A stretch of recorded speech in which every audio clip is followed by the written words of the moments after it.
ya, come on, dance ya. That in my business, you catching fever. Getting serious like empty river. Ain't no stopping by the river. And as we coming, we sweeping, we cutting, we moving all the way. Yeah. We coming, yeah. As we coming, we sweeping, we coming.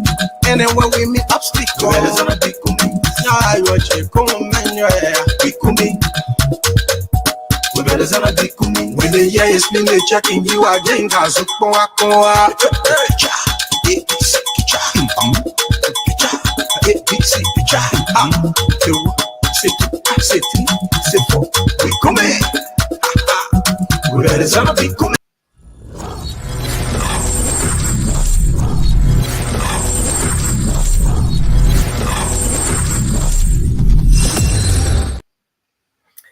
And so I say welcome again to another edition of the program, The Bottom Line. And this is a program that brings you information about Liberia, Liberians, and the entire world. My name is Linford Goa, and I'm going to be joined pretty soon by my colleague, Jemar Kamara from the UK. Tonight, we're not going to have Paul with us because Paul is busy on another occasion.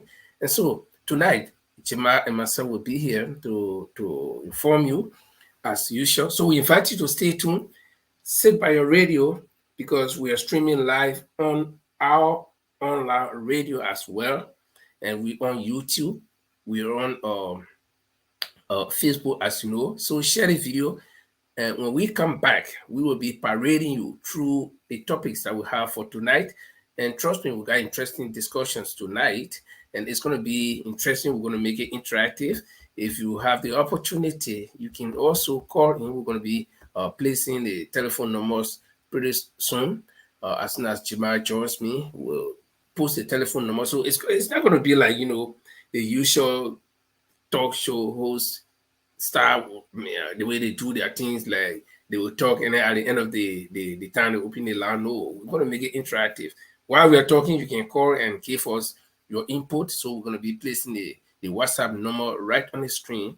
And so welcome again. My name is Linford Goa, coming to you from Norway. And this is the program, The Bottom Line. We'll be back right after this musical interlude.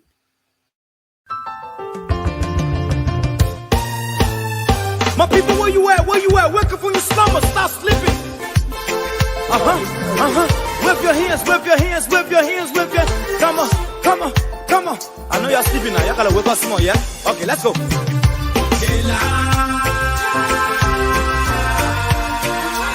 people who us, the people lie to us.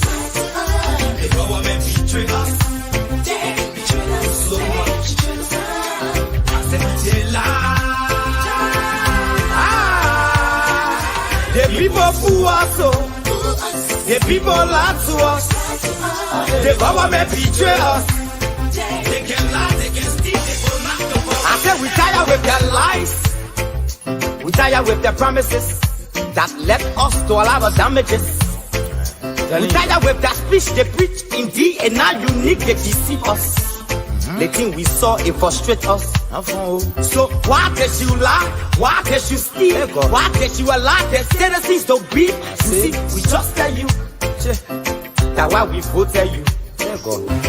But you fool us, you screw us, you use us and later on abuse us. So why? The government should lie. Why? But that's the question that we ask. They lie.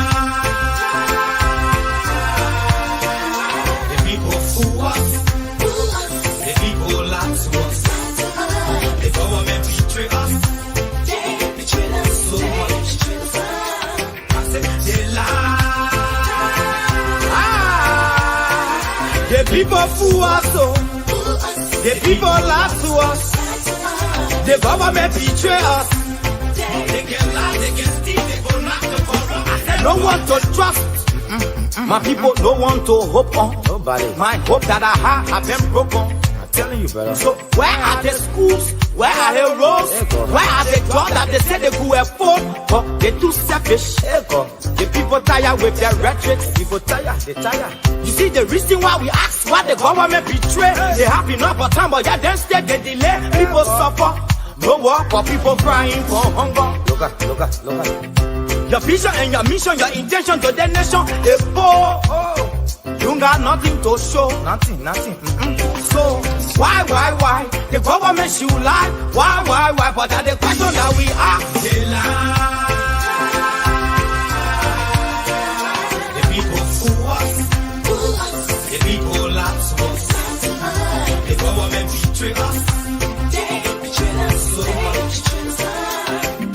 They lie.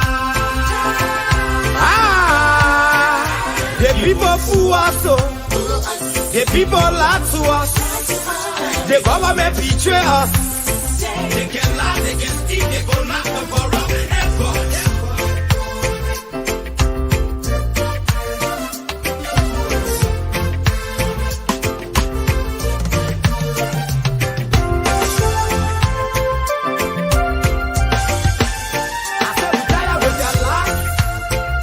We tired with their promises that left us to all our damages. We tired with that speech they preach indeed, and now unique they deceive us. The thing we saw, it frustrate us. So why can you lie? Why can you steal? Why can you allow the citizens to be? You see, we just tell you that why we both tell you. But you fool us. You screw us, you use us and later on abuse us. So why? The government should lie. Why? But that's the question that we ask. The people fool us. The people lie to us. The government betray us. They betray us so much. I said they lie.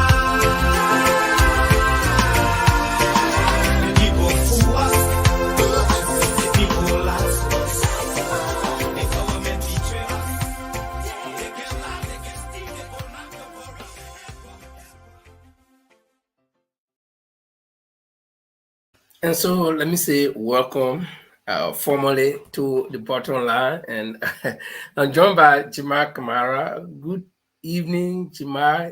If you do hear me, how clearly are you hearing me? I'm hearing you very loud and clear, brother. Okay, and I do very loud and clear, and I think I can see you very loud and clear. I think you're standing all good. Okay. And I guess our online radio is on as well, right? Yeah, perfect. The radio is playing perfect. It's coming through very well. Okay, thank you.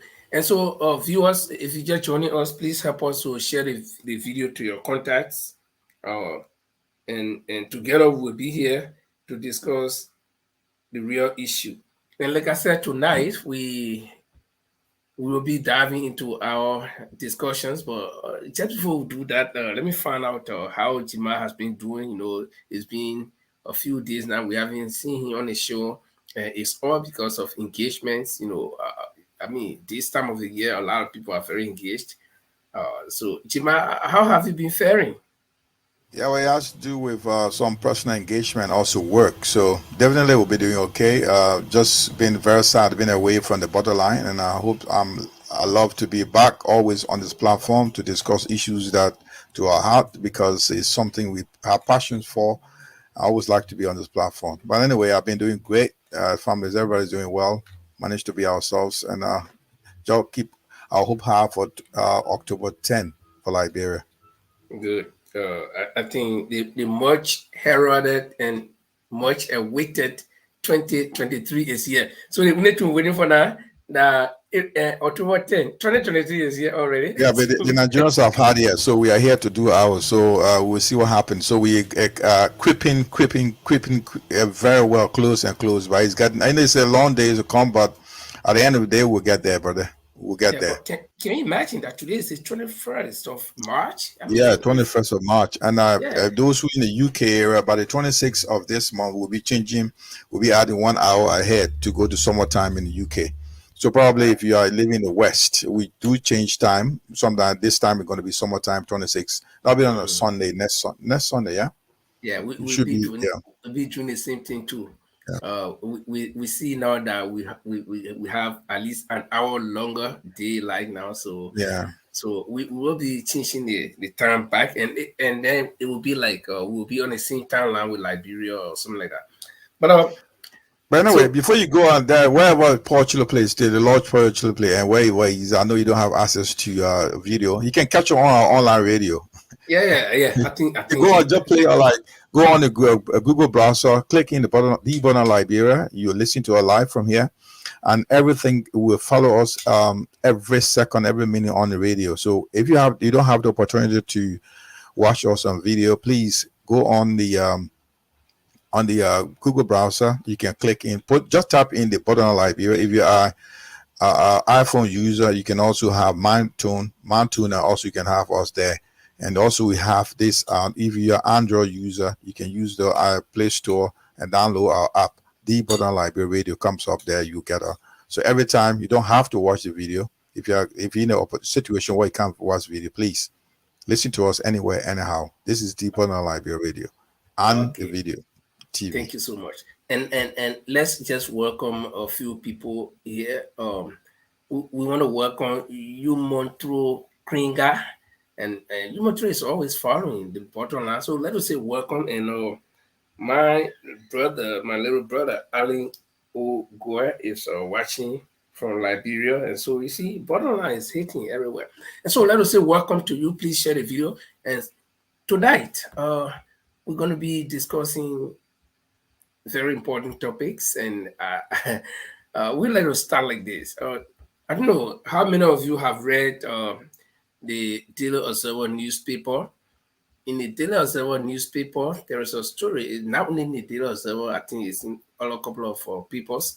And there is a story that the NEC, that is the National Elections Commission of Liberia, NEC, has been taken to court. And so I will just read a couple of paragraphs from that story, and then we'll go into the discussion, and we'll try to see why NEC will be taken to court. But the headline we have here is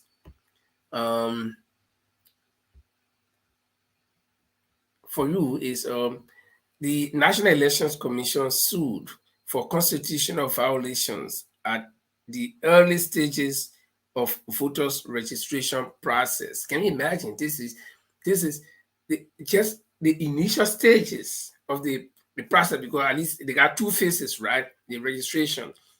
And yesterday it just started, and then NEC is going to court. So they haven't even gone through the first stage to say they'll be going through the second stage or phase 2, and they are going to court. So I don't know, but let's read that story, and then we'll come back to do the discussion.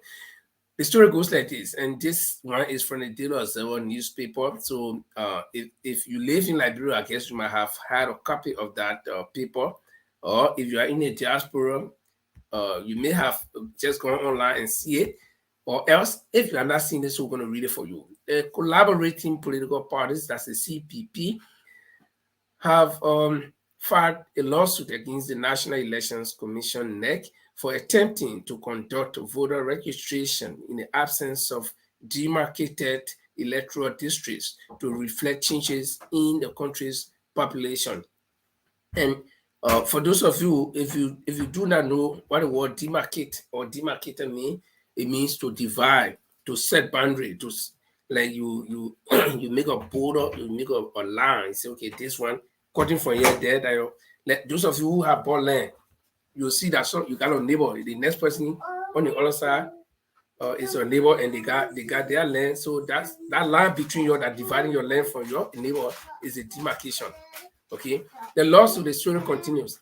The lawsuit filed at the Supreme Court of Liberia aims to prevent the electoral body from conducting voter registration in constituencies that have not been appropriately reapportioned to reflect population growth. Liberia's population, according to the provisional results, stands at 5.2 million people, an excess or increase of 50.4% when compared to when it was 3.5 million. This represents a population gain of over 1.7 million people in a space of 14 years, with urban growth up by 52% and rural growth down by 48%. The CPP then alleges that if the NEC is allowed to proceed with the first phase of its national voter registration exercise, which is set to begin on March 20, that was yesterday, without considering the census result, would be a violation of Article 80 of the Constitution. The CPP has filed a petition before the full bench of the Supreme Court concerning the constitutionality of the action of the National Elections Commission to conduct voter registration without constitutionally demarcating constituencies in which or into which a voter is to be registered. Okay, so that's just a brief part of the story. So, because I mean, generally, what the CPP is saying here is that the people we just had census, and usually there are several reasons for having census. One of the primary reasons, especially when in fact census precedes general elections, okay, and our constitution demands that after every 10 years, and so when the census is done, it is done to determine how many people live in Suniwe compared to the last time the first census was done. Okay, so that census will determine if Suniwe people have born plenty children or many people have died or moved from Suniwe, and so Suniwe cannot be considered a district or whatever. I'm just giving Suniwe as a district, I mean, as an example. So those are some of the reasons why censuses are done around the world. And so the CPP is saying that the NEC should not proceed with the registration process of voters because they have not properly demarcated or divided the areas. Or in other words, we don't know how many people have increased or how many people have decreased in particular area. So without that particular record on him, on the books, you cannot go ahead and start to register people. And I think I'm not a lawyer, or it's not me who is suing the CPP, I mean, or the NEC, it is the CPP. But I think one of the reasons why the CPP is afraid is that they, in the absence of proper number, they will inflate some areas. They will have local group of people in Suniwe and say, okay, the people here, I think there are 1 million people living there now without proper number. So, Jima, there is a lawsuit against the NEC at these very early stages of the process.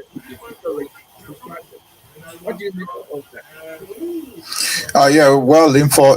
I mean, CPP is right. It's their constitutional right to file a lawsuit against the National Election Commission.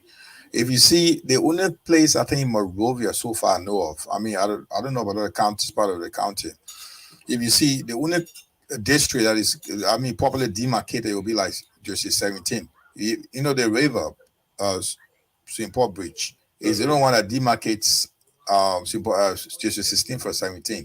If you look at other districts in Monrovia, you don't know the district, you don't know the demarcation. It's hard you can differentiate them. You can easily walk into another one. They live. Yeah, if you look at District 17, Monrovia as an example, from St. Paul Bridge to the end of the other side, you will see St. Paul Bridge is the end of District 15, and they start from there. District 17 start from St. Paul Bridge into like Virginia, other places coming down deeper into Brewerville. So those are areas you can easily demarcate them, right? But if you look at say 15 and 13 and 14, they're all intertwined, they're all mixed, and the people are just across each other. So if you have to do something like census and you have to do legal demarcation, it has to be done. If it's not properly done, then nothing's properly done at all. At the end of the day, anybody can just jump here and go there and have and vote. You don't even know the proper people in that, the total count or proper count of people in that particular district. And this is the reason CPP is saying that we want a proper and legal demarcation. We want you to draw the line to tell her who lives here and how many people live here. So if you can give her that particular line, then we know that if at the end of the day, after election, we know, okay, like let's agree that 500,000 people live in the New Kutan area. And that Nukuta area, almost got into, I think it's into somewhere around across Nukuta, I think border, what the other area name? Nukuta, 0.4. yeah, Nukuta border. Nukuta is part of almost like, if you look, it's all the same district. If you look at like Looking Town, okay, all these places. So the line between Looking Town and Nukuta, you also know, going to Caldwell area, those are the people want to know different. You also want to know District 15 for 16. So you want to know how many people live in those areas. Apart from Monrovia, the same thing in other counties, other districts.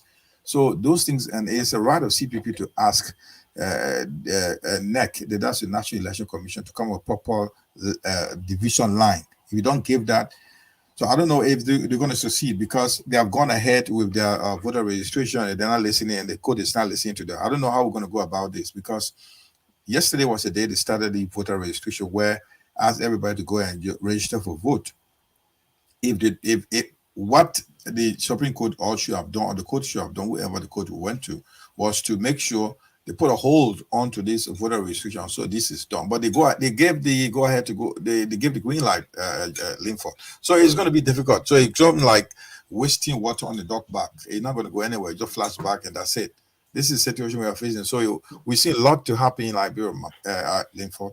Okay, so this raises eyebrows, and then it brings me to the question. You are not a proper authority to answer that, but since we are giving our opinions, I will consider what you say. So, do you think we are starting on a bad footing? Big time, very, very well. Because if some such a thing, the fear that politicians or any aspirants will be the total number of people that are going to vote. They want to know the total number of people that are going to vote during the election. The government, the election commissioner or election commission should have their result. If you don't have proper number of people, there's going to be confusion at the end of the day. You can give you any numbers. So you're not sure. If you know how many, let's agree that in Nukutan area, in that district, which or whatever district it is, or District 15, you'll tell them District 15 has this 500,000 people living there, and those have been legally demarcated. They're already registered voters. At the end of the day, when the result come, you know how many people voted in that area, how many ballot papers were cancelled. You will know. But if you don't have that proper information, how will you come up with a judgment? If you want to take the particular the case to court in case they have irregularities or whatever it is, how will you argue your case? So the opposition is saying, or the CPP is saying, that we want this thing to be done before any voter registration starts, but they don't give any attention, and it still go on. So it's a red flag that we are in a very, very big. This is going to be a big game for us. I mean, it's something to deal with, because if they don't put it on the hold and to see the demarcations are done and the voter registration has gone ahead, we see trouble ahead, man. Serious trouble ahead. Okay, then I'll also be tempted to ask another question. in a lawsuit, I have not seen the lawsuit itself from the CPP as presented to the court, but according to the story from the Daily Observer, the CPP was not specific about a specific area or specific county, specific district, and so the NEC is proceeding in Montserrat County, which is among the, I think, first group of counties in phase 1 of the registration. So how will the court address that? Because the CPP, from what I read from the story, the CPP is not pointing a particular finger at a particular area. If you look at it, CPP is raising concern everywhere. I mean, it's just saying that they're not specific in the reason that they have questions about everything. I mean, if they were giving information about proper demarcation of these areas, the various districts in Liberia, they won't have issues. That's the reason they give a general information here that, let's agree that in Nimba County or Bon County, there are some districts, like you will find quarters. Districts in some places are not. I mean, districts in Montserrat is any more concerned, because if you let's look at Bon County. Banga as a city will be a town voting, right? Then another town next to Banga will be like Bonwanima or other places. They're not. You can't count those people to Banga. So what we are saying, Batala, Bongonima, other places, Winzu, those are towns. You don't. If you got only clowns in our place, you don't have districts in there. You got town, clowns in our town. So they're all one place. But if you look at Monrovia and Montserrat as a place, these are 17 districts. Those 17 districts will have demarcation. I think if you look at it generally, it's looking at Montserrat as a case, which is a vote-rich area, county. Nimba County, Gompa City is a town, right? Spain, other places, Spain, you got places like Spain, you got places like Flompa. You can't add that to Ganta or Gompa City because they're far or they're all towns. So I think if you look at the case, for instance, the CPP is specifically speaking about Montserrat County, where the districts are almost intertwined. They're almost into each other. So those areas need to be legally, demarcated by populations, by census, who have those people lived, what are the numbers, and what are the voting people that are in that area. So I think this is what they're asking for. Okay. But do you know any county in Liberia apart from Montserrat carry districts? They're Montserrat County. I mean, they're all into one town. I don't think you do have any, do we? Oh, well, I don't think so. I have no district.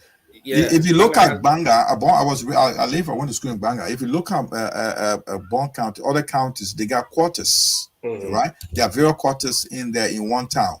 So they got the villages, towns, and that's what they do. But Montserrat, because it's so big, got 17 districts. If you're speaking of in our complaint, the CPP is raising, it's about districts. So they are specifically speaking about Montserrat, I believe. Okay. Well, whatever the case is, we hope the the NEC will see reason to listen to.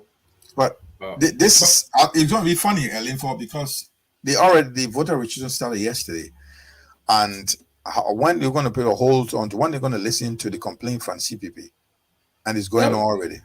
No, but it's not so to speak. It's not very late yet, from what I think.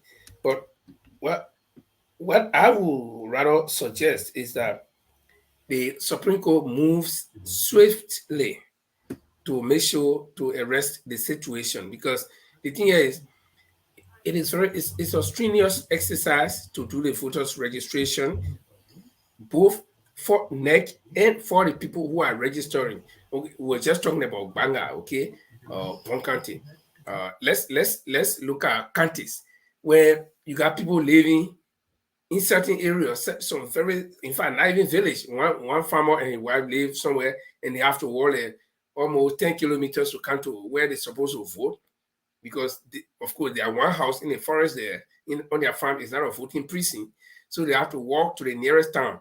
So if NEC would take all of that time, resources, and register people while the case is still going on, or while the Supreme Court is still dragging, and finally the case gets underway and the Supreme Court sees merit in the case and then calls on the NEC to cancel. So you see the time that people have taken to already come and register, and then the resources that NEC have used during those registration periods. So, I mean, just to avoid all of those things, I think I cannot blame the NEC now for even continuing to register the people. No, because it's a constitutional duty and they have time frame to do that. Okay. So once the case went to the Supreme Court, and looking at the urgency of the case, I think it should be the Supreme Court that will have to move swiftly, because NEC cannot say they sue also. Let's say that no, if nobody can. I mean, if I accuse you and say, okay, Chima is doing something, and then no policeman come to you, so will you sit down and tie your hand or handcuff yourself and say, let me sit down? No. But Linford, though, the NEC knows very well that they are not doing it right, because from the start, they should have these information done. I mean, well generated for people to know that these districts should be demarcated. The NEC knew that was the task, and they failed to do it. So what did they? They are doing it knowingly that they should have done it, and they continue to go ahead and do voter registration without doing the proper district demarcation. So that's a total violation, right? In this case, I don't know. In this case, I think the CPP should have either taken a case or also sue. They should have sued on lists, because I was listening to Spoon Talk 2 days ago, and they had the next Secretary General, the NEC PRO and a computer man, they were there. And they made a statement. One of them, I think, it was the PRO who made a statement, Henry Flomo. He made a statement. He said, uh, NEC or let's just does not report to NEC. They don't take instruction from NEC. So what happens at let's just is their business, and then NEC only goes by their timetable to do what they have to do. According to the NEC, they have set on their timetable that voters registration phase 1 will start on March 20 in so area. Okay, that's it. So the people who conducted the census, they should be the one to say, well, so area was overly populated, and so we had created it as a district, or it was only it was underpopulated, and so we have demoted it or relegated it from a district level to just a township or something like that. So I don't know. I think there's a little bit of confusion between them. So No, in this case, Linford, this is clear. This is clear. The thing is, what are the responsibilities of NEC? Before you go ahead and have election or you have conduct a voter registration, you should also know that you need some information on hand. That would be the district demarcation. The one, the number of people that are going to vote, the voters, registered voters. You need to have those. That's the case number one. Registered voters in certain area. If you don't have that, you don't have anything yet. That's the first thing. So we're talking about structural issue right now. That's a fundamental problem. If you don't know who is going to vote in this particular district, then you have an issue. So let's agree, Legis has the right to go ahead and do the census and all the demarcations. But next, you have had the right to ask Legis for those information. Is this area legally demarcated? Is it the census properly done? Let's have those details. Then you know that you have something hard to work with. If you go ahead without those information, then what are you talking about? Yeah, there's a problem. There's a recipe for problem right there. You know that the new and then the point I'm trying to make here is that the Legis was the one that conducted the census, right? So NEC probably they are acting on the results that they received from Legis. So if the CPP is taking NEC to court, I think Legis should also be involved in that lawsuit for the fact that but you may CPP for them to kind of make clarity and say, okay, this is what we presented to NEC. CPP has nothing for NEC, nothing against NEC. Religious. They got cases in the politicians or whoever the aspirant or the political parties that are suing the CPP that are suing NEC. They won't have obligated. They only have something to holding NEC accountable because NEC is the one that registered them, and they are accountable to NEC. They're not accountable to Legis. So Legis is accountable to they will give report to NEC. That's what they need to do. Legis will tell NEC, this is the details we have. They may not be accountable to NEC, but they can provide the information as an autonomous agency. This is the details we have in terms of who lives here, right? These are the numbers who live here. You can work with these numbers because Legis provide the information to NEC to work with. So what is NEC is accountable to CPP and to other politicians or whoever want to know. That's the accountable to them. So NEC, Legis should provide information to them. They work as a team. It's a structural issue. That's what I'm saying. If NEC knew very well that you have those information, and I can assure you also that the CPP has been raising this issue a long time ago. Probably didn't listen to them. That's why I took the case to court. They have been telling them, look, we don't got proper information on what you're working with. You need to have a proper information to work with something. If you go ahead and conduct the voter registration without proper information, you're not doing anything proper. This is what's happening right now. And this is why they're taking to court. Before they take them to court, I know they have raised the issue before. And I'm sorry, we do not have anybody from the CPP here. What we would have done was to try to get somebody from the CPP, but it's not yet late. The case is still in a court, and we're hoping today is what. Today is the 21st. Today is 21st, and today is Tuesday. We're 2 days into the voter registration right now in Montserrat County. And so we're going to wait to see what the Supreme Court will do within this week, and if not, I believe that something will have to happen because we are heading for, I mean, very early. These are just the initial stages. How many days we have for voter registration to continue in Montreal County? Do you know how many days? It should be up to the 9th of April, I think. Right. Yeah, Roughly less than a month. yeah. Right. And now, and you know how much it cost us to carry on these exercises? That's my fear. That And now, do you think Supreme Court is going to annul anything with regard to these voter registration if it's completed? and so if the Supreme Court does not take action, what happens? You're not going to do anything. This is why he's not going to do anything. They're going to keep Yeah. that case at the back in Okay. the. Okay. So then it creates fear that even if there is electoral fraud and all the parties, not only the CPP but or any other party could be fees cheated and goes to the Supreme Court, nothing will happen because now they are not even voted just to register the people. The Supreme Court is acting lackadaisically to handle a case that was brought before them, and they know that that case could impact the voting process itself.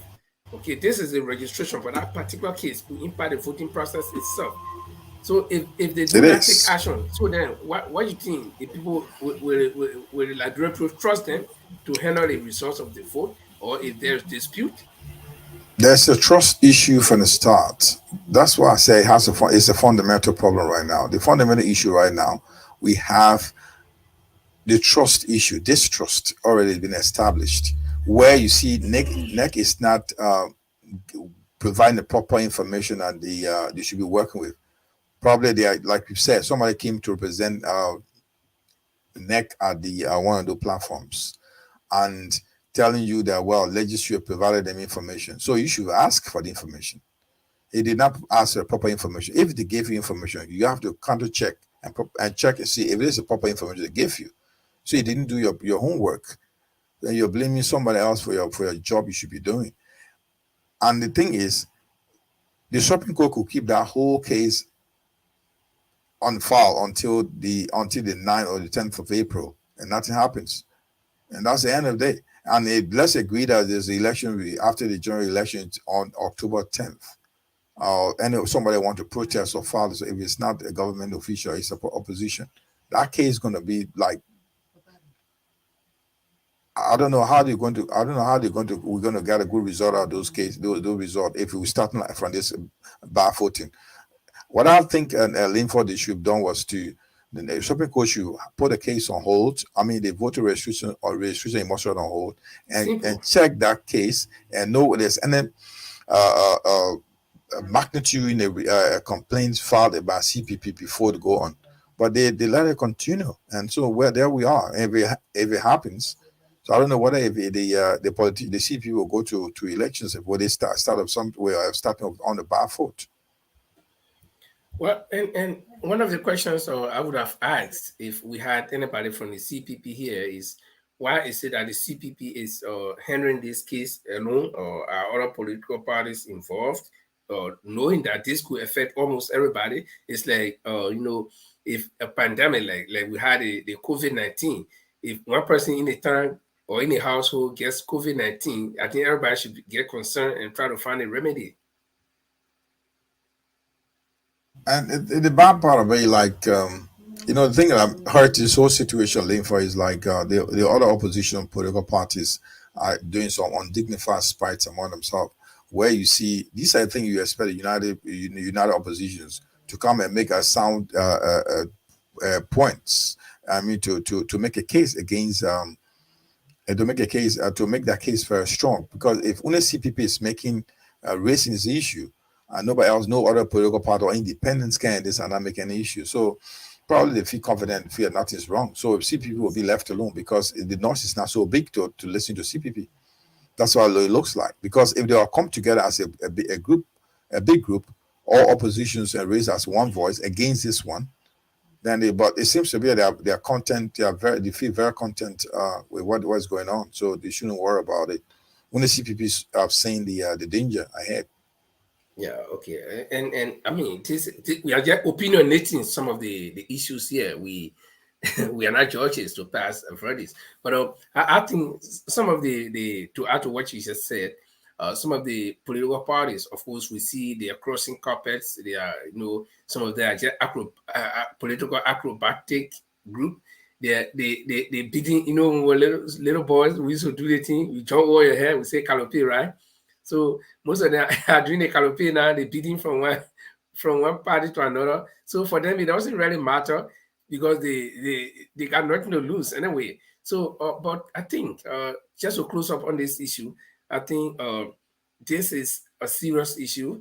All the political parties should get. I mean, they should open their eyes right now. This is, the country people say, if you want to know that all your chickens are well, the time to know is early in the morning when you open that chicken basket. You see all of them flying, jumping. But if you see one of them going, then you should know that something is not right. So I think it's about time that the political parties, and they've been talking about cooperating, not actually coming together, to form one party, but cooperating on sensitive issues. And I think this is one of the sensitive issues that they should cooperate on, because this will affect almost everybody. See, I gave the analogy with the COVID-19. If you guys are either at a workplace or in a group and one person gets COVID-19, the rest of you should start to think about remedy. Okay, so I think CPP is flagging it up now. Let the rest of the political parties, especially the bigger parties like the Unity parties and Liberty Party. I'm not talking about all the other small parties. And I don't want to use the word insignificant, because I remember on Spoon Show when our party got considered Jeremiah Wapo's party as insignificant. I mean, not really, denigrating way, but he got mad and it was like, but there are just some of the parties that cannot do anything, that cannot put on a strong fight let's be frank, that cannot put on a strong fight in the election. So those parties will have to eventually be swallowed by other bigger parties. So that's why when they talk about significance or insignificant, then that's when they come in. But not that they are not worth to be. I mean, they are people, they are humans, they are Liberians, they got the right to be party. But it's like you take a 2-year-old boy to go fight a strong giant, you can't just make it. So in that respect, you cannot. So I'm getting some feedback. Are you playing the radio or something? There is a sound, there's a music coming from somewhere. But let's see if you have any closing comment on this. For me, let me get through mine and you can come in. I feel that all of the parties should at least cooperate on this particular one. Let them agree on this one, because you can't sit and watch things happening until it gets worse. And Liberian people, we have always been this way. We Liberian men can't hear move from there. You only hear no man. You see. So when you tell them, take precautions, and then we can say, what may get sent? No, not that what may get sent more than us, but because we do not plan, we do not take precaution, we do not, avoid. We always let you treat the wounds. You cut your hand with a razor blade, but you're rubbing it in your hand. When they say put it there, you say no, you're rubbing it there, it will cut you. Then at the end of the day, then you begin to go look for. Let's say welcome to Paul, the Lord Children. Paul is somewhere and watching. Paul, we appreciate you. Please share the video. You have the means to do that. I've been struggling with it here, but you have the means to do that. And share it to me, then I can also share it. And so let's say welcome also to Chadelia and a couple of people watching. I can't see all of your names, but if you're watching, we're happy to have you here. And we are on the online radio as well. And just before Jima comes in, we are on the online radio as well. And I will drop in a couple of announcements here. We will be bringing you the telephone number. We'll put the telephone numbers up just in case you want to call. And like I said before, it's not going to be the usual, talk show host or talk show star web. The people will talk. Then at the end of the day, you ask if you want to call. No, you can call anytime. While we're talking, you can call anytime, and then we can have your view. But before we go to Jima to give his closing on this topic about the lawsuit against the neck, let's do this announcement quickly. Mr. Alexander B. Cummings is the standard bearer of the CPP, and he's going to be in Europe. He's going to be coming to Europe just in less than a month from now. It's going to be the 14th of April 2023. He's going to be in Stockholm, the capital city of Sweden, and he's actually visiting the entire Scandinavia, but he cannot go to all of the countries at the same time. So he will be in Stockholm, and we are storming there from Norway, from Denmark, from Finland, and people from Iceland will come.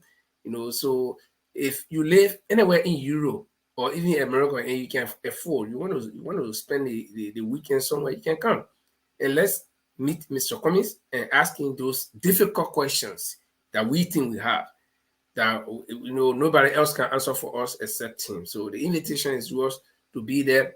Food is free, entrance is free. The only thing you need to buy, if you can drink, then there will be drinks for sale. If you can't drink, we'll have Coca-Cola there. If you can't drink, then you are lucky. So you don't need to worry about entrance fee. You say, oh, I buy a ticket, then I'll go inside, I'll pay. No, it's free. Food will be free. You'll eat your go get food, and then we'll sit and talk. So Mr. Cummings will be in Sweden coming 14 April 2023 to the 16th. Okay, and so like we were saying, Chima, I don't know if you have any closing comments on that issue with the lawsuit and what you think politicians can do, all of the political parties can do together. I can just say this: what's worrying right now is the start of this voter registration in Montserrat County will be done properly, and it's not done properly at all. That is just very worrying, and we hope things will go well, because if the CPP put in registered their concern through a complaint to the court, the competent court of jurisdiction, they should be listened to, and nothing up to the present. Today is day 2 of the voter registration in Montserrat County, and nothing has happened. So it's very worrying that anything could happen. The Supreme Court would not play a very major role in case there's a major issue coming up from the whole general elections that are coming up on October 10th.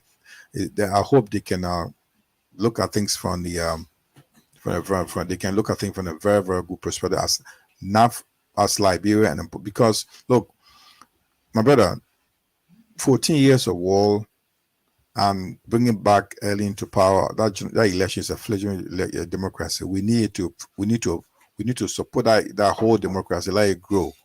We need to make it grow in a way that we have a peaceful and fair election. So from the start, it's not going well. So I hope they will listen to the CPP, and other political parties should also come and make that claim, make sure that these things are set straight, so we can go ahead and have a peaceful and very free and fair election. Fair enough. We'll be moving to our next topic here, but let me just get something straight in there. Something is a little bit not too right here. Let me get it straight. Okay, I straight. Okay, so the next thing we'll be looking at here is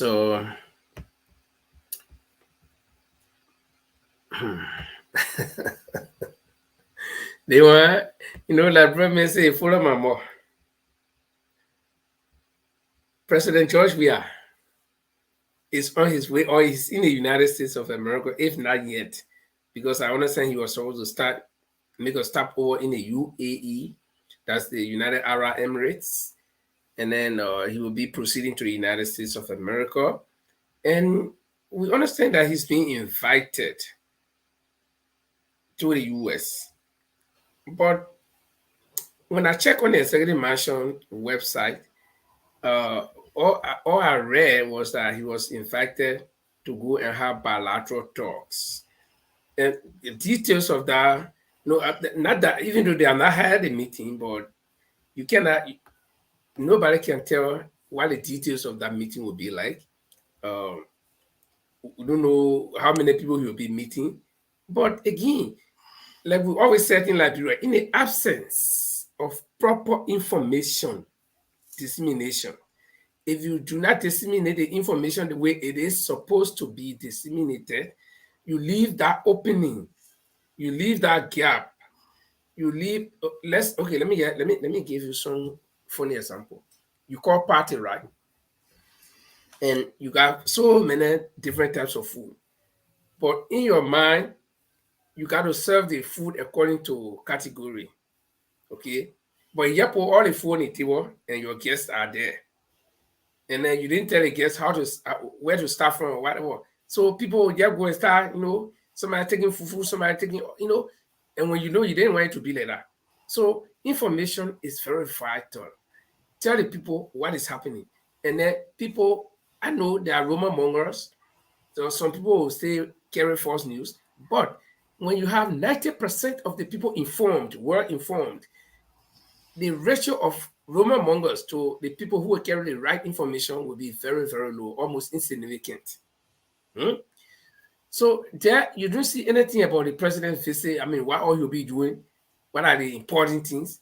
You need to say that he's going for bilateral meeting. So people will create their own theories. People will create their own stories. People will navigate according to what they think, what they believe.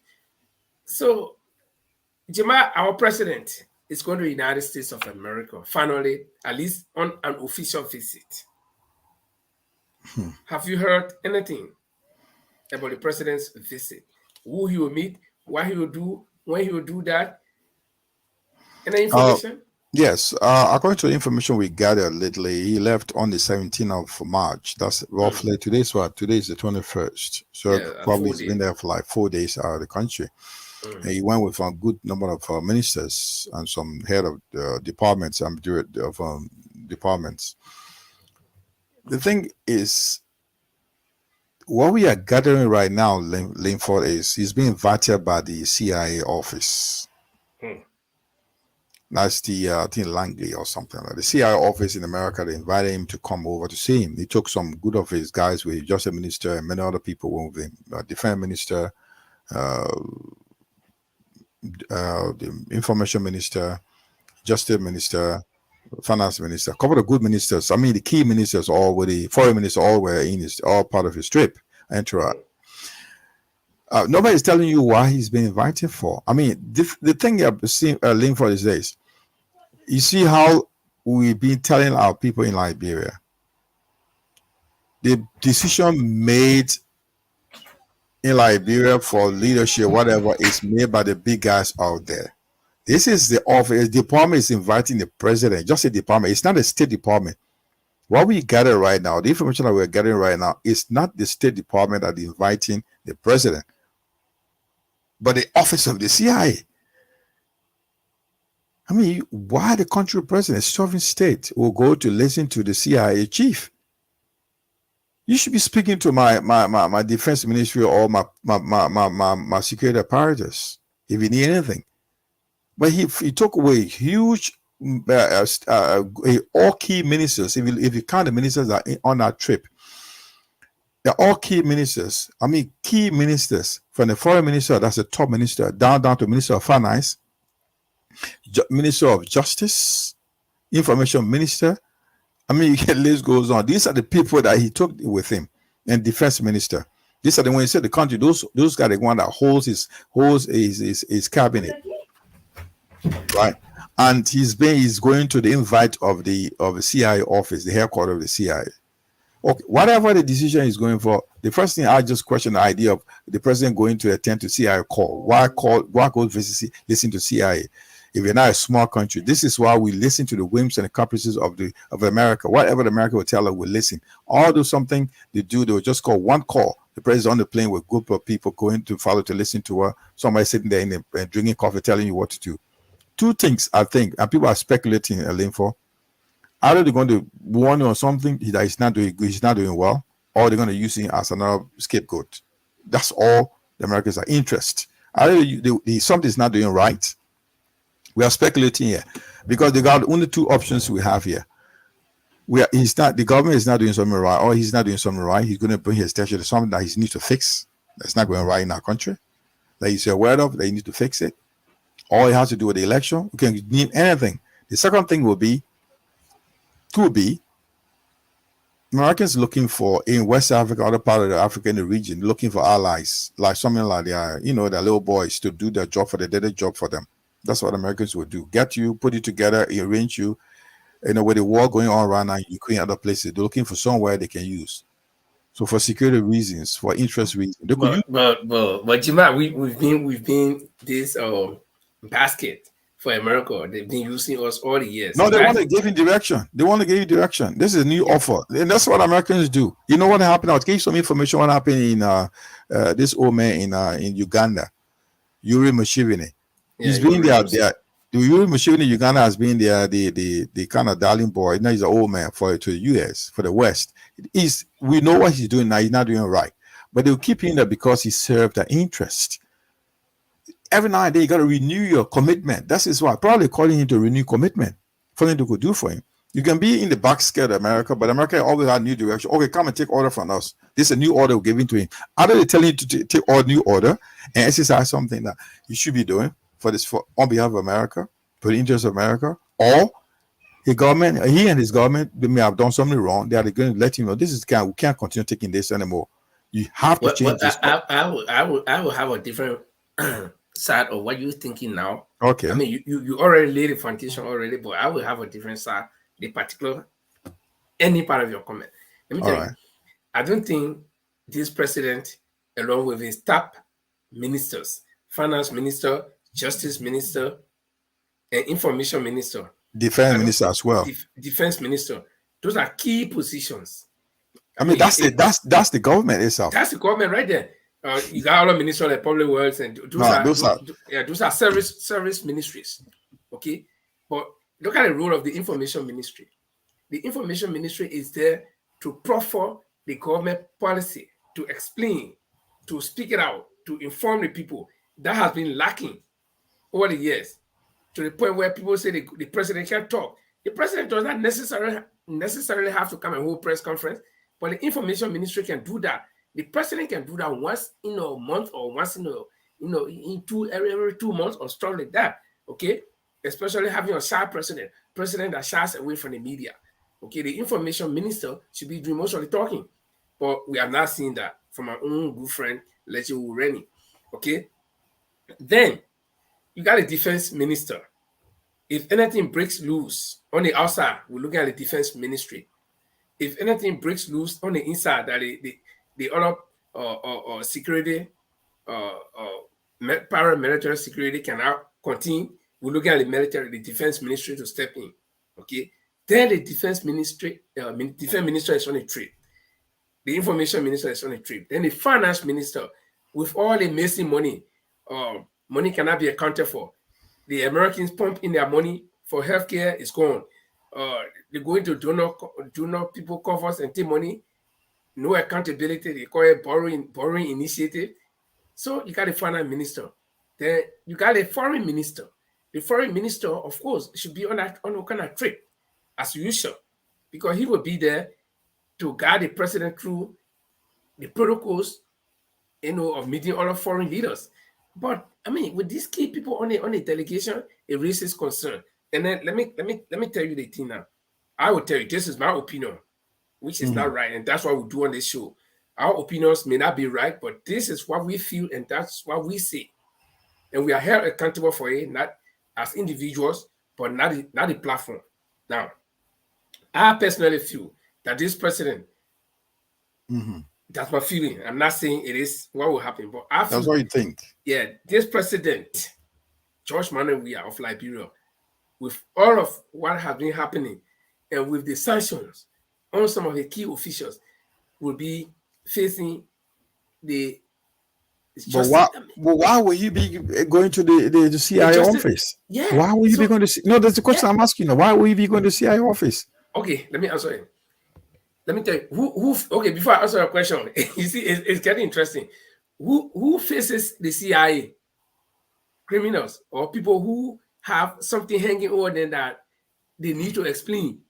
They are the ones that the CIA will always call. No, but CIA will be calling him to come give you evidence of something's not going right. CIA will not. But what did I tell you?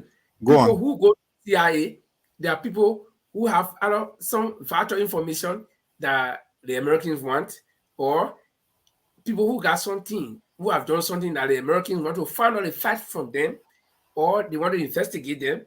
So the CIA is now a party group. They don't go there to go Dan Booker. So Joshua is not certainly going to Dan Booker at the CIA headquarters. Okay. And in my lifetime, Mm-hmm. in my half-century lifetime, I have not heard any president going to the CIA office. It may have happened, it may happen, but probably I didn't follow it. No, they will send you somebody to come and see you. The boss will come. The CIA chief will come and visit you. Yeah, but when they invite you, I think. Yeah, no. Listen, he's been. I think the CIA. I think the CIA chief was in Liberia recently, some times ago, visiting Liberia and making some meeting. Now he came to visit Liberia. That's enough. You come to me as the president. Yes. Right now, you invite him because he's a guy, he's a little boy, and he's been called to come and go. The small little boys are calling a department, calling the whole state, sovereign state president to go listen to CIA chief. So the point I'm trying to make, who is being appointed by another president.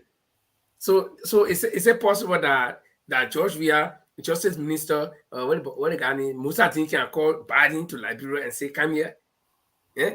So the point I'm trying to not make, even Justice Minister. He's just a part on a Justice Ministry. CIAs are all on a Justice Minister. Even Justice Minister. He's not even a Justice Minister.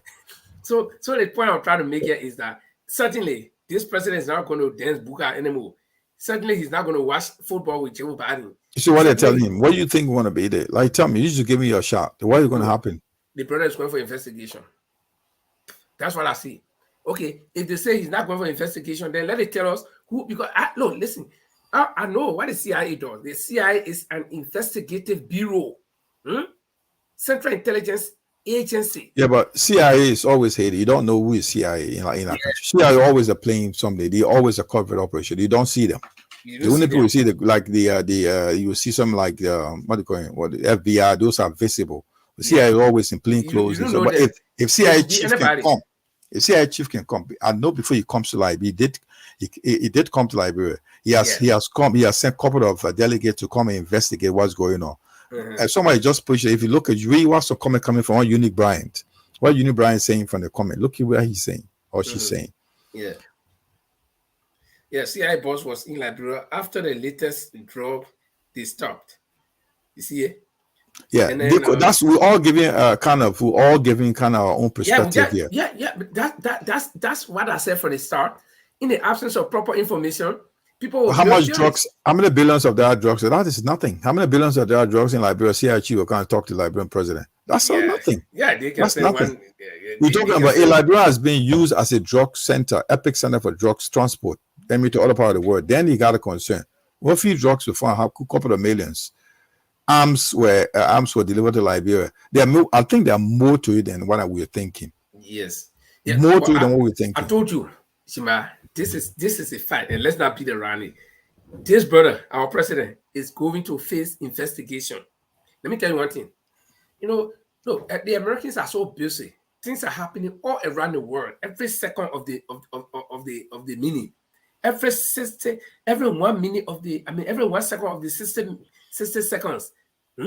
Every 1 second of the 60 seconds that make 1 minute, things are happening around the world that involve America's interest. You think they'll waste that time to call or George Weah from Liberia just to go play fun? The brother is going to face serious investigation, serious warning, and serious straight jacket approach. My friend, let me tell you, and let me speculate some of the things that will happen. Number one, stop the stealing. Number two, the elections that are coming. Be careful with it. You remember the African leaders coming with Biden? If you know what will happen, then the American must have an interest somewhere else. Because if they call, I've seen this happening before. Where in my life, I'm our president. Yeah, and a department of a security apparatus who head of a department will call. He's not going to see the State Department. Head of a department security apparatus will call the state president to go and. This guy is so dehumanized in a way that he has to put all his top ministers behind him to travel and go listen to somebody sitting there behind a desk. No, he didn't do it by choice.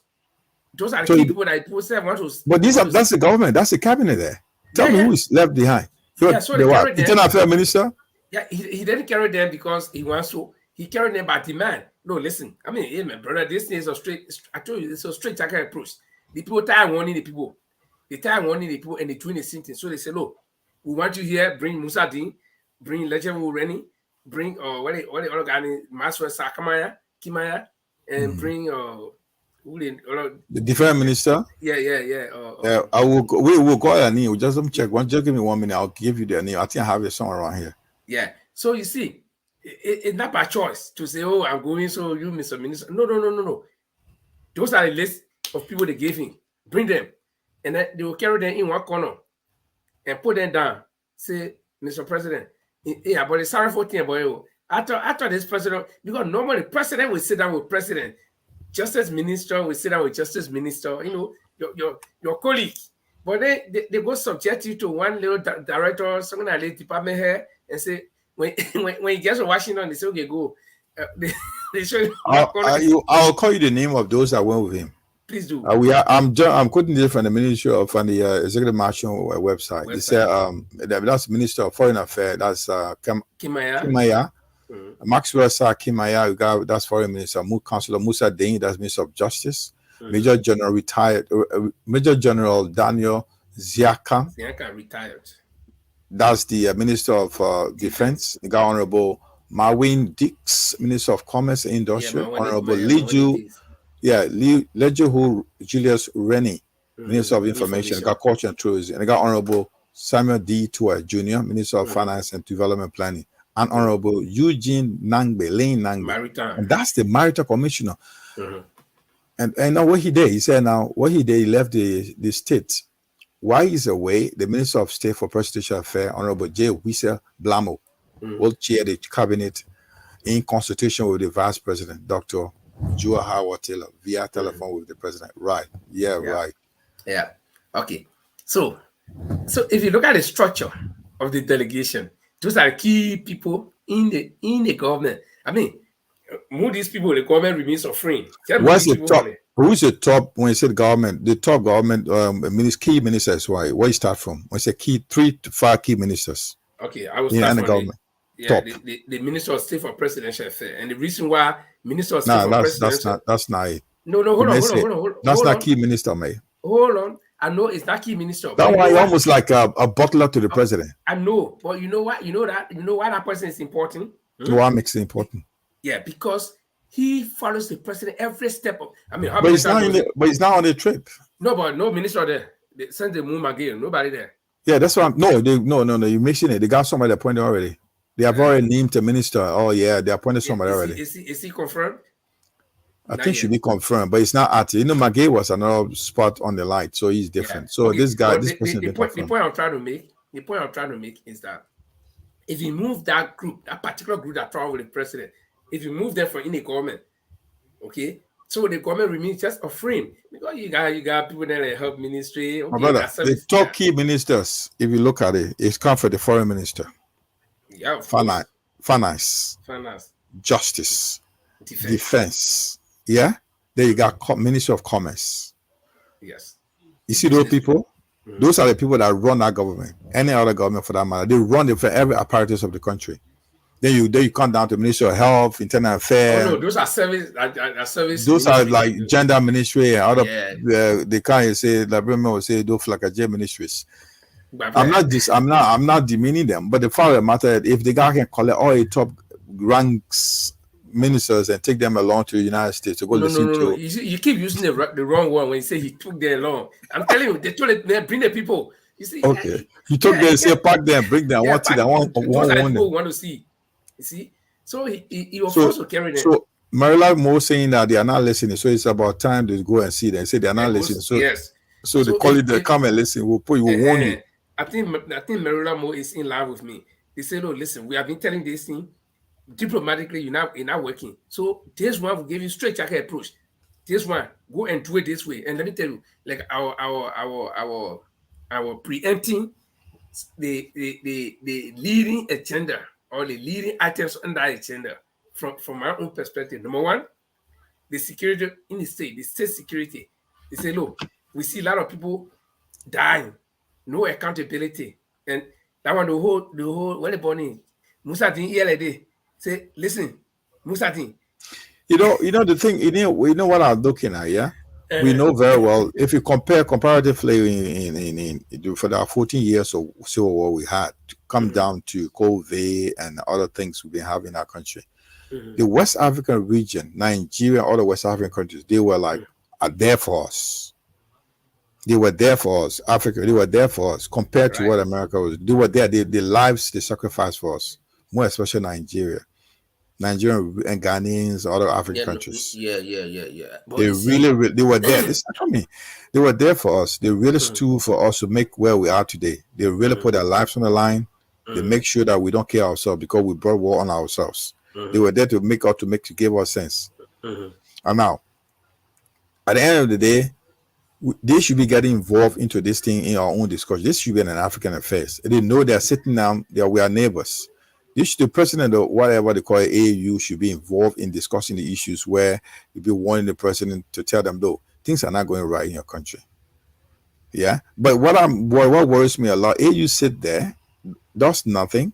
All the nonsense happening around Africa, right before their very eyes, they don't do anything. So America is saying, if Africa can solve their own problem, let me call them and discipline them. Okay. That's what happened. Let me correct you small. Okay. Your idea is very straight, very sensible, and that's how it should be. But let me tell you, look at those countries that you name, those African countries in West Africa. Are they not the same like Liberia? Are they not practicing corruption? Are they No, they are better. They are better off than us, man. Come on. Yeah, because we don't live there, so we all think now they are better. No, they are better off. Comparatively, they are better off because they can. You sit into your house, you look at your neighbor house, you see in your neighborhood there, everything there all right. But maybe your neighbor to say, "Oh, but Jima, all right." My brother, our own is profound. What's happening in Liberia right now is too profound. The deaths, the stealing.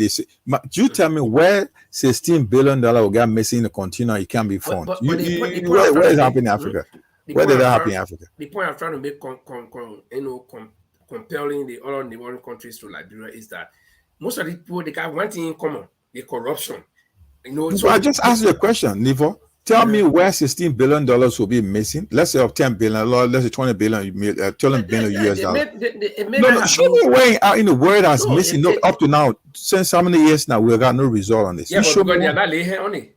They are not laying on it. Okay. The death of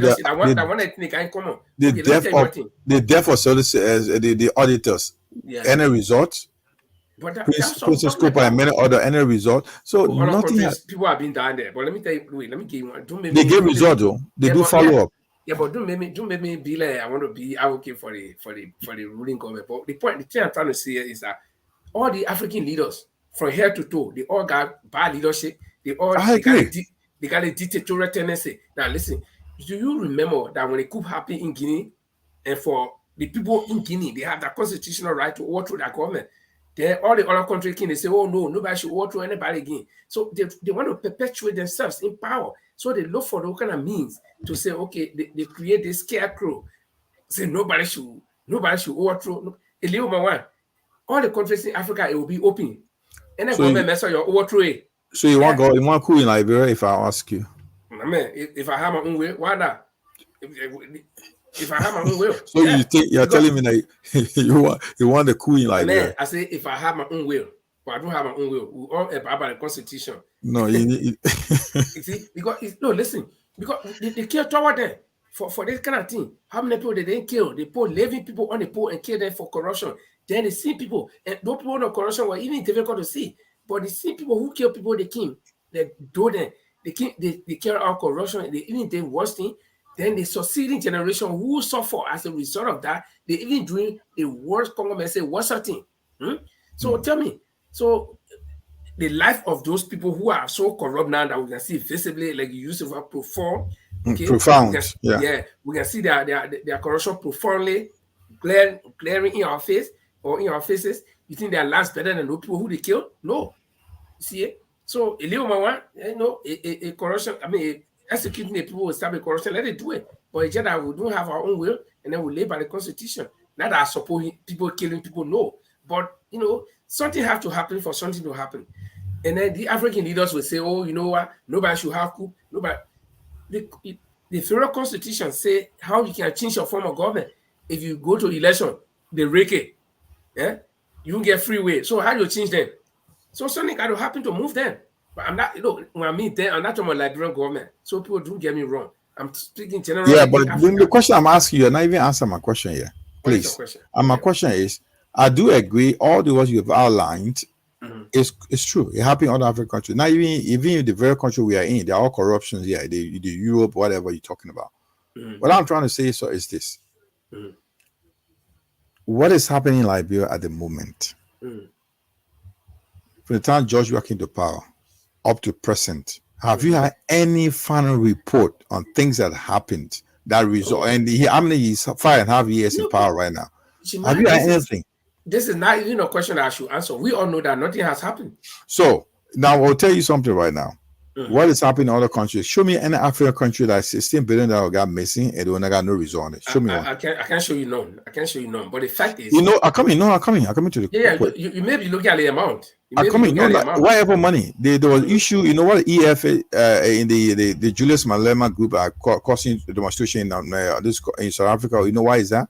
Because a huge cash of money were found in the president's house. Sarah Ramaphosa's home. He said, why the president should keep that money in his house, right? This particular political party is against that. This guy must resign. They shouldn't be there. Should be in the bank. Anything. I don't know any African country. I don't know. You can't tell me. And I know I can tell you that what is happening in Liberia right now is happening in those countries, and you can't know. Let's agree that situation is unique. Liberia's situation that's not is unique. Yeah, it's not unique. It's just out of control. No, when I mean unique, listen. When I say unique, it's unique to this particular government for the fact that they are the one doing this kind of thing, and you can't get, like you asked me to give you a sample. I can't give you any example anywhere in recent time. I know the death of the Torbats, the death of the Salif, the death of all Liberians, non-common Liberians, none have been resolved. Okay, none. Alfonso Tale is saying I should not. Okay, let me put it up.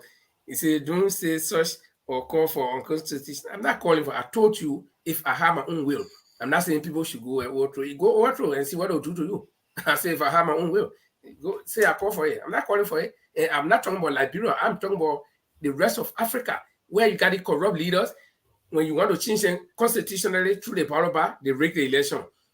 When you strong politician, they get the grabbing in there. No, but but the fact of the matter here, the citizens should come out and show their protest. So the government, you can bring the government down and put the interim leadership in there. It doesn't have to be cool anyway. But let's go this way. Yeah. What I'm trying to say here right now, with regard to what's happening in Liberia, it's not unique. When you say unique, making it so dignifying it, it's just pinning me when you say unique. It's uncontrollable, man. This shouldn't be happening. Okay. So let's go back to the president's visit. The president is not. Yeah, I'm just saying he had to go take some mandate. So he's not. Or he's going to be one. He's not visiting. He's not visiting. He's been summoned. They call here. Okay. They call him to come and can listen. They will listen to it. They will listen to the boys. I mean, those boys sitting behind their desks while they're drinking coffee, telling you, "We don't want this to happen. We don't want this to happen." They will emerge picking against Samuel. Say, look, Mr. President, you know what? You've been doing this in your order, and we try to fast. You know what they do? They show you proofs. They will show you all the videos. They will show you everything and tell you this is what happening. You'll be like, you can't. How do people got to know all these things? Let's see what happens. How your attitude will be when it comes back. The brother will come back in the night. Where naturally will not even be at the airport. No, but President Weah doesn't answer questions, so don't worry about that. No, but the information ministers travel with him, though. And the good thing is, you see, they went to America. America, you can lie. So when they come back and start lying, I know Julia, Ledger who running, we want to polish it. And when you lie, the American will come out because you can't go. Everything they do will be visible to the American embassy. So if you go and they strongly warn you, then you come back and say, "Oh, the president was meeting with business people." They will say, "You lie. We go meet you. No business people." But do you think after the president's visit, anything good? I mean, do we expect changes in attitude or in their normal way of doing things? You think we're going to see any changes? What I say here is like, no, someone saying that. Do not. Your opinions are violent, which is anyway. Sorry. I want you to listen to this. Read this. Just unique. Brian is saying, right? Yeah, That's. yes, I agree. People will not understand what I'm saying. I've never I want you said to. I want you to clear the air on yeah, this for I am because not this. talking about the Liberian government. We were talking about the West African region, the bad government, bad leadership. And we see that all in West Africa, number one, now in West Africa, all world, we had some strong dictators. People like Mugabe, then they kept themselves, how they kept themselves in power. They kept themselves in power by being dictators, by suppressing opposition, by suppressing. Look at Museveni. The man that overthrew government to get there. He has been there all along. Every election, you think nobody in that country hate his leadership, but because he suppresses time for election, you see people carrying gun. He suppresses his opponent. Okay, so I am saying if people, the same people who will kill other people and get there, when they get there and they start doing the same thing, why do you think they can't kill them too? They are like that better than other people they kill. If you kill the people and come there and do good thing, fine, it's simple. And change the whole system is simple. But you can't kill me for stealing one pot of peanuts. All right. Then you get there, you take whole bag of rice, put it in here, you carry it. No, it's not fair to me. No, but wait, listen, let me get this thing straight. All of you. Well, you've already made your state point. is on record. I did not say they should overthrow Liberian government. Okay, but if I have my own will, all the black governments in Africa, including Liberia, they will overthrow them. Because in our constitution, they say we can overthrow our government if they need be. We can also change it constitutionally. So go anywhere, go sit down. You don't answer for me, Alfonso. So okay, let's continue with this. This is fine. That's why I make it quite interesting. When it's people at least people are listening and people are also there are people who are reasonable. We want it to be interactive. This is all about. We all passionate about Liberia. This is why we come our hearts. Okay, and what he's saying here, he's saying that from a personal perspective, and you made a disclaimer also on the I understand. I know he doesn't want violence. I don't want violence. No, we don't support that. I don't even support violence. But let's get this straight. Let's take this way, Linfo. Yeah. I was just talking about things that are happening in our country that is very, very bad that we need to look into. What I don't like is that our president going to listen to a small guys and a State Department. I'm part of the State Department, not even State Department, part of the what is his name again? Just a portion of the Justice Ministry, CIA calling the president to go and we were here all top ministers. It's like maybe the NSA, as we call it, like calling Biden to come. So you will know that we don't have our own decision in Liberia. Whatever the Americans want us to do, we will do. This is why it tells. Us. Have you heard this parable that is very common in Liberia? They say if you don't cook yourself in an old cup, they will not dish you up with baboon steak. I mean, come to power, do the right thing. Do your duty, perform the years that you gotta do what you have to do, because people are looking at you. If you do the wrong thing, then you end up at the wrong place. See, I mean, like I said, this is the first time in Liberia that I've heard our Liberian president, any Liberian president for that matter, being called not even by the White House, okay, but by something like the equivalence of the NSA or some little group somewhere that can go beyond common criminals, Because that's what the CIA does. The CIA they go where things are happening, they go there secretly and get the information and then feed the FBI, other thing. So, Yeah, one good thing I would expect for the president when he returns is do a proper press briefing and tell her what is the outcome for his visit. Because if it was something like we're getting out of this trip, something like they go to Article 1. Article 1 will explain everything to you. They didn't tell you to take gun. They didn't tell you to take gun and go overthrow the government, but they tell you that you can change the government. Go to Article 1. You know your constitution. You can't say that anyone can argue. The last one saying, I would prefer that the president returns. You will tell us why his trip was in. I know. Yeah, but I asked you a question. You didn't address it. And what's the question? What's the question? The question was, do we expect any change in attitude when this group comes back? No, that's what I'm saying. It depends on two options. I'll tell you right now. My perspective on the president's visit to the U.S., more especially to the CIA headquarters, is this: he's there to take instructions, or he's being warned. Two ways. If you're being warned, then your attitude will change when it comes. Way of doing it will change. Are you with me? Mm-hmm. I hope you're following me. I say on two options. Right. He's there. He may have been summoned, but things are going around his very eyes. He's not taking action. So he's been warned to take action to clear things up. That could be a reason. Another reason will be, well, we want you to work with us to do something for us as a low boy in the region. That could be another option. If that is where you come in with open hand with some lot of gifts inside, they will offer you some other stuff. Because America can give you anything. Whether your country is burning into fire, they don't care. What about their interest or what they served? America will tell you, this is what we want. This is a question to answer your question now. This is what we want you to make sure you want to use your region for certain reason to supply Ukraine, or we want to do something. But then it comes with this package. Yeah, you want to guys to train some Liberian or train to go, and because Liberian in the war, there are guys who want to fight. You got some old ex-fighters in Liberia or ex-soldiers. You can retrain them, prepare them to go and fight in Ukraine. I'm just kind of speculating, right? Yeah. I mean, it could be a way, and to go and we'll give a special package because Ukrainians are running out of staff. Because you guys Liberians were fighting their guerrilla fighters. They've been fighting before. You can help in the fight in Ukraine. So on that, this comes with a package. Or we also want to do some other thing. China and Russia and other places are costing a pain for us. So we want to use your region for specific reason. They are all reasons American can call in for. Or there are things that happen in our country that Americans don't like. Yeah, but wait, hold on. Your reasons are very clear. Your reasons make sense.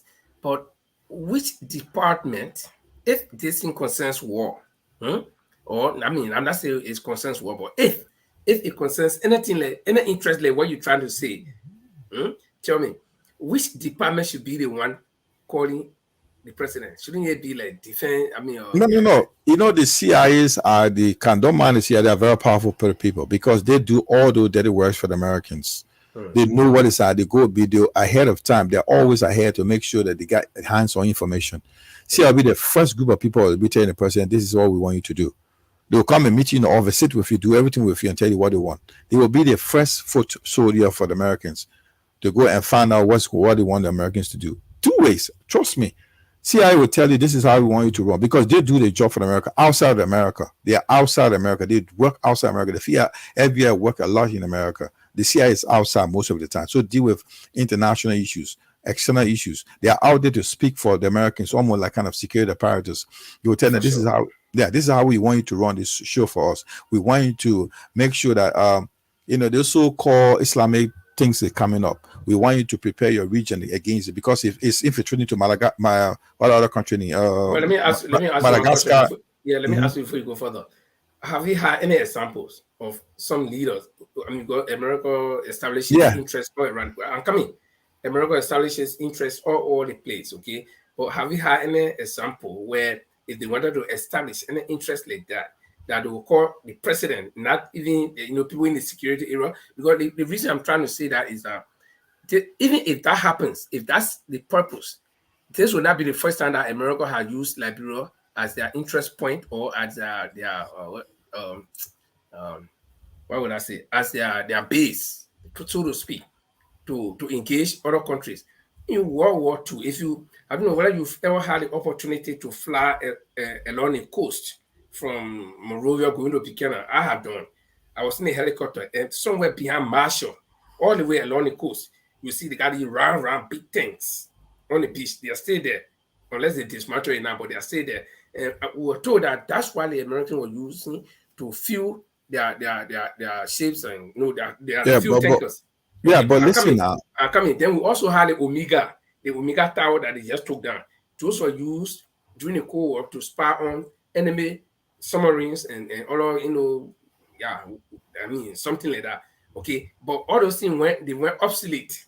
So they had to take that. You didn't need that tall tower to spy on anybody. You can use drones, you can use sophisticated stuff, and to whatever. But so the point I'm making is when America was using Liberia to do all those things at that time, did they ever call any of our presidents at that level to go to consult at that level? Now with the but one thing you may not know, like one thing I want to let you know, probably forgot to understand. Information right now with George Weah is leaking so fast because we got to know this. The CIA boss was in Liberia for other reasons. During the past governments, those guys been visiting Liberia a couple of times. We know that. All right. It could be Ellie may have gone to CIA office without knowledge. They may have called her, you never know. But this information got leaked. That what you must have got to know. It's not mentioned. Reggie Woolani did not mention from the press release that they were going to meet CIA. They said they're going to visit America. They're going to be like normal engagement with the our past president. It's the same thing going to continue to UAE, United Arab Emirates. But that because the information got leaked, that's all is in our hand. That's why we are discussing it tonight. But what we are saying here, those past presidents or leaders may have been gone to see them for some other reason. I'll give you an example in African presidents. Like this guy, they've been using. I was giving the mention of this guy, Yuri Museveni in Uganda, in the eastern part of Africa. East Africa. He's one of those the darling board of USA. The late Mobutu Sese Seko. He was there all the time. They propped him. They propped him, making him who he was in that region powerful because they wanted to use him for some other reason during the Cold War. Many other African leaders were like that. They used them because America was turning a blind eyes to what they do. Forget about George Weah, what he's doing now in our country. When America want George Weah for a specific reason, you got to go and renegotiate their terms. They can use the CIA, loud nasty thing happening. Their intelligence service, speak to the president.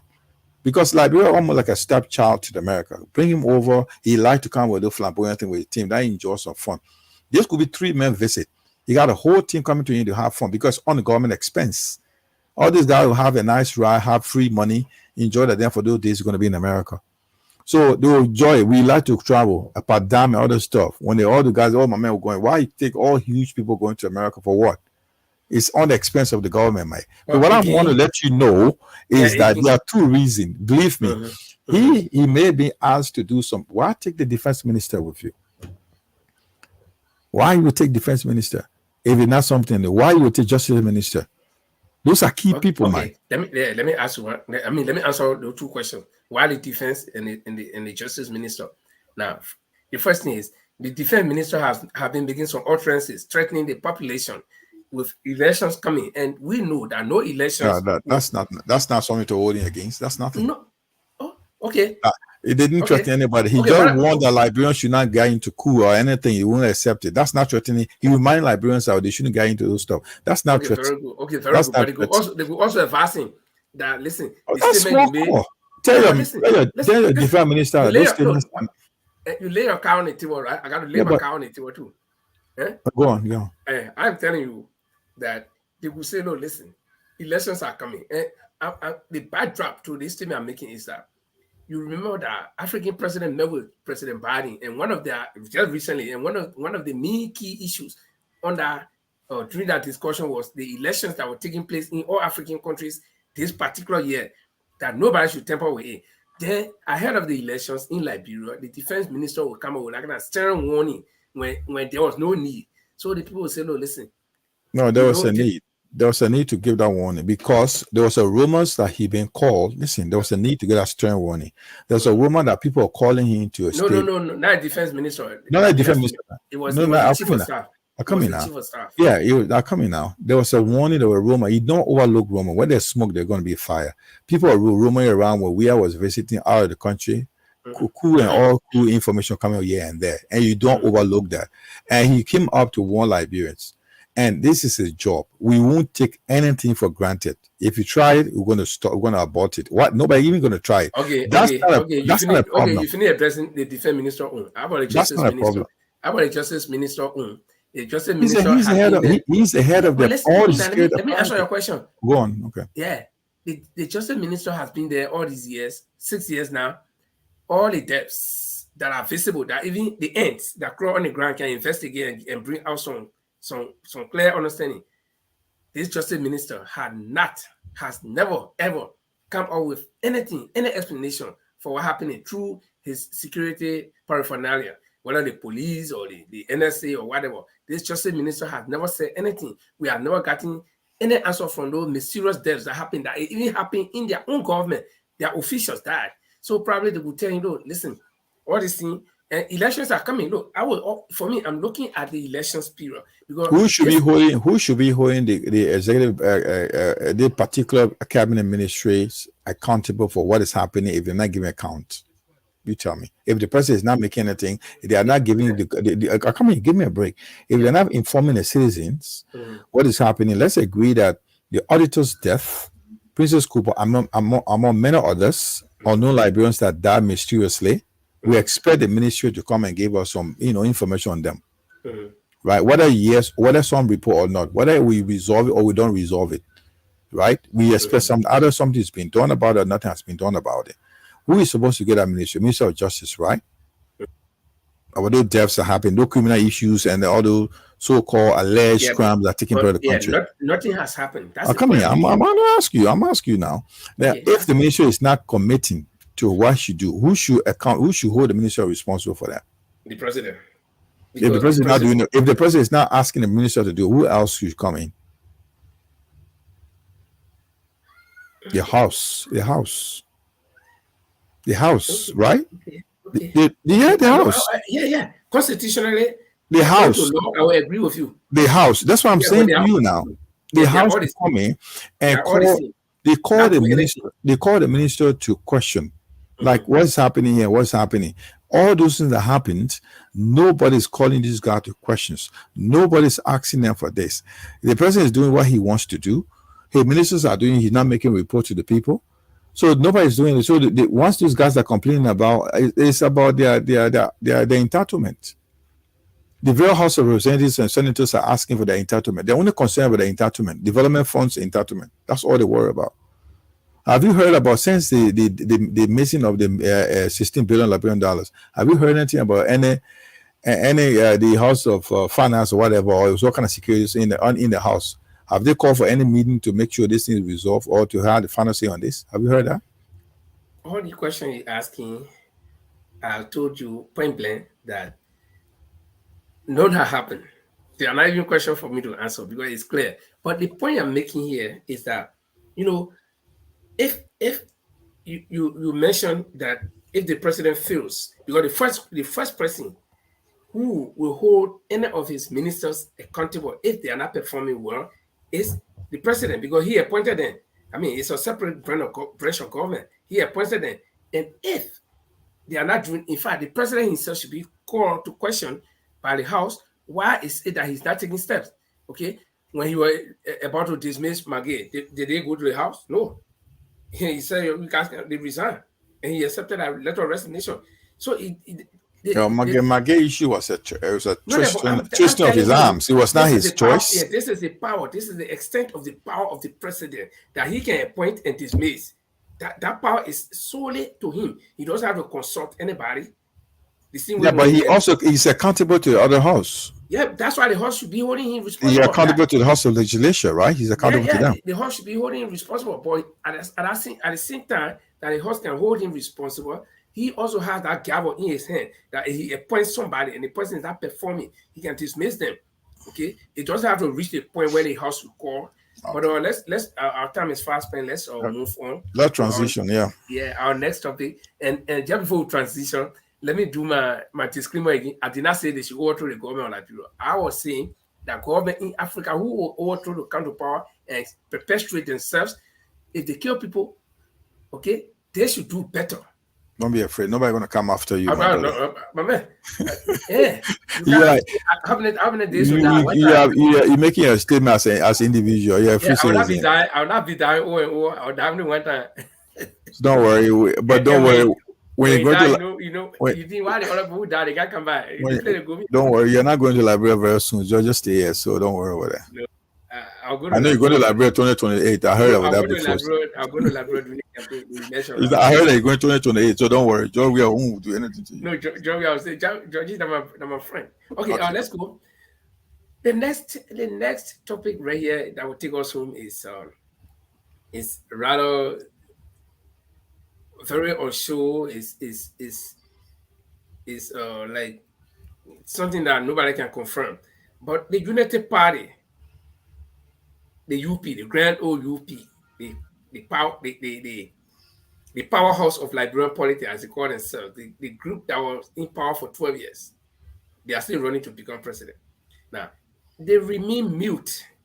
The United Party is mute.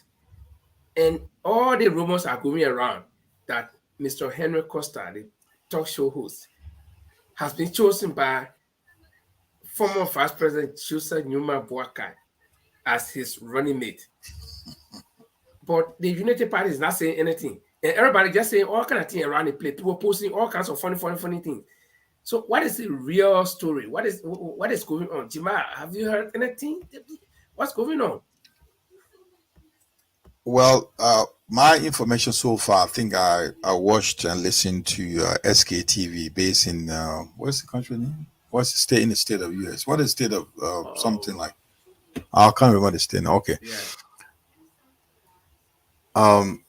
Sekou Kenan show gave a very lengthy information about some meeting somewhere and where in Ghana. Somewhere in Ghana or whatever. This guy pushes his way around. I mean, we're sorry that we don't have that video, but we probably hope we could do another time. Yeah, people have listened to that thing. All right. Yeah. So he said that this guy's maneuvering his way to become the next person to run the running mate. And he gave some information. Whether they are facts, we can't hold on that. No. He said that he got his information. He got reliable information that this guy he has some people in Ghana, about $30 million they want to put behind his campaign because two other people like the Honorable Senator, what is on the lady name? What's the lady name again? From Yomi Kanga. Yomi Lawrence Kanga. Yomi Kanga Lawrence. Kanga Lawrence. Yes, was so shouldn't have been because she don't have money compared to other people that they think they want to run. Because he got the money, he got somewhere supported to put in. So he used his way around, according to Sekou. Yeah, I'm quoting Sekou here, Sekou TV, SKTV, that so this guy has been putting himself forward that he want to be the president. So there's a chance that he winning his way through with the heart of the UP to become the man next to Honorable Joseph Boakai, the vice president. So this is my information so far, Linford, that that's why this video, I don't know whether this video is official, but the video, not video, this image is official. The poster has been around a little bit while now. Somebody it could be a political something like somebody putting up something, but I don't think this is official. But God is seeing someone sending one across to us so we can share. This is what's happening right now. We can't by the way, this is not a Bottomlands creation. It was we got it. Somebody sent it to us to share it. Whether this is, I don't think there will be an official something from our Unity Party, but what we know of, because there have not been any official statement about who is running for the Honorable Uncle Joseph Boakai. As far as we are concerned, this is information link for the source is SKTV. That's the source. He's telling us that the weight Costa is carrying because he's he has some guys to support him with a huge deep pocket. They got deep pockets, and because of that, he's outweight the other candidates. He's saying that nobody has money. He has the money. He got supporters, and people are raising up to $30 million to put into the campaign trail of Honorable Boakai, so they can able to they'll give you a spot. So you can't run political campaigns with mouth. So you need to put money in there. So he's saying that he's using his way. So he got the popularity, he got the money. If he can to prove that if those guys want to become running mate for the vice president, the former vice president, should be able to bring some pocket. Then they put a hand in the pocket. Nobody can do it. And if you've seen so far lately, the Unity Party has not been doing anything in terms of campaign because they're running cash dried, and cash is an issue right now. So and they need somebody. So the OMA has been running around helping, showing where they can raise funds. I know what happened, and they didn't get enough funds when they went to America to do fundraising, and you cannot do anything. You know how it happened in Liberia. Some people withdrew for a reason like they can't run because no money. I think the last time, what is boy name? This guy was running for Honorable the late Vice President Moniba's son. I think we withdrew for some financial cash or so. Some other people, I don't know who, but I know most people have been left not to run on political campaigns because it is capital intensive. So before you do get involved in the political run, so the cash. So what I'm saying, what I understand from Sekou's analysis of the show is that the money, these guys, Costa has people to put money up front. So that gave him more chance. So the old man to buy in because you cannot run campaign with mouth. So there's a possibility that he will be on a ticket. Okay, there's possibility that he'll be on a ticket. So I want us to lay our premise here. Let's hold everything constant on the positive side. That Mr. Costa has all the good friends that can support him, and that Ome Boaka will need this cash badly for his campaign, and that Ome Boaka will buy into the idea of taking Costa on board to be his running mate. So let's hold it that way, constant. No negativity. Let's hold it that way, constant. Let's not say, oh no, it can't happen. Now, this is political period. So we'll hold it constant that way, that everything we just mentioned is happening. That Costa got the group that can support him, and Ome Boaka is willing to take him, and the flyer that we see here is become a reality. Yeah, it has become a reality or representation of that meeting that was held in Ghana. Perfect. Now, so then we'll treat it that way until we are in the political season. So we start to treat it politically. We try to treat that scenario politically. One. So then the next question I want to ask: what happens to Nyomli Kanga, who has been doing most of the work? Who took Ome Boaka to Bikina for her birthday? We saw Ome Boaka; she was lifting Ome Boaka hand, and I know who was lifting whose hand in a picture. And she's been literally applying verbally. I don't know whether she's done the rating. I mean, on a rating form, but she's been saying if he want me to be vice president, I can be vice president. She's been verbally campaigning. So what happens to her?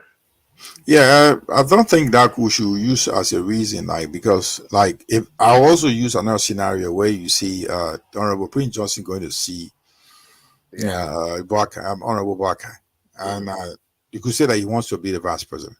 You could also see our brother, the councillor Theo Gongolo, who also been saying that he has not been approached by either of the political politicians, the top ranking politicians, like for instance, like the CPP group has not approached him. Likewise, the Unity Party and other political parties. So you believe that if he's willing to talk, his doors are open. So you also know that those things, raising someone's hand doesn't give you a chance to become the vice president. But you also don't forget, Costa has been doing a lot for the old man. He took him all around. He took him to America. Everything's been singing for him. We've been praise singing him. Unlike some years back, he said all the nasty things about him. Okay. We got some video that he wanted me to run some video he wrote about. I want to put I hope you read that. I'll run a video. I'll have a video. No, wait. I had a video here on the honorable that he said about honorable. You got a video of you got have it already. We have it here, don't worry. Yeah. So we're holding everything constant. They're gonna say I'm making this up. Can't see the stupid name he will do today. It's not going to be Cummings. Is that going to be Waka got 446,000 votes. So Baga Cummings for got me. 112,000. Not going to change. Joe Boaka has no fresh ideas. Joe Boaka is not able to run this country. He's a dead man walking. He's a dead man walking, and I cannot support a dead man walking. Not going to change. So you see, this is the one when people say this guy's a scammer. Is there's any object, any descriptions they gave to Costa, it fits in, because when you're making these announcements, you're making these statements. If you're making these statements, right, you have to be very careful because it's being recorded. It comes after you, because these things happening right here. If you happen in the West, your political life is over. You're finished. You're done for good. You don't make those things, because I will tell you, in this country, in the United Kingdom where I am, where a guy he was a health minister, had an issue with COVID restrictions. During that period of COVID, they were stopping people from meeting each other. He kind of casually cased his girlfriend. His girlfriend. He was forced to resign. Just cased his girlfriend. Literally cased his girlfriend in the public area. That video went around. It went viral. He was forced to stand down. And now, Mr. Henry Costa, Pedro Costa, is taking the old man all around, showing around. At the time, in fact, I don't know whether he's still a member of the Unity Party right now. He was not even a Unity Party member. Up to now, he's still, according to him, he's not a Unity Party member. And now Unity Party is sitting there, and he's driving the old man around, tuning around, pulling the old man up and down, telling the old man, this woman is not well. The old man needs some time to rest. Taking all over the place, raise funds for him. So you think he would do it for free? It shows. That's why we're saying he's not doing it for free. It's an interest. Hey, look at what he said. He said something. I'll tell you, go give you a video where he support Ome Boakai. This is why he said. They're going to say I'm making this up. Listen to what I'm about to say. They're going to say I am making this up. That's what they're going to say. Somebody just asked me, when is your... I'm supposed to testify in August. There are 2 hearings. Yes. Can't see the stupid name he will do today. It's not going to be Cummings. Is that going to be Baka Cummings? got 446,000 votes. So Baka Cummings vote got with me. 112,000 votes. Let's do the math.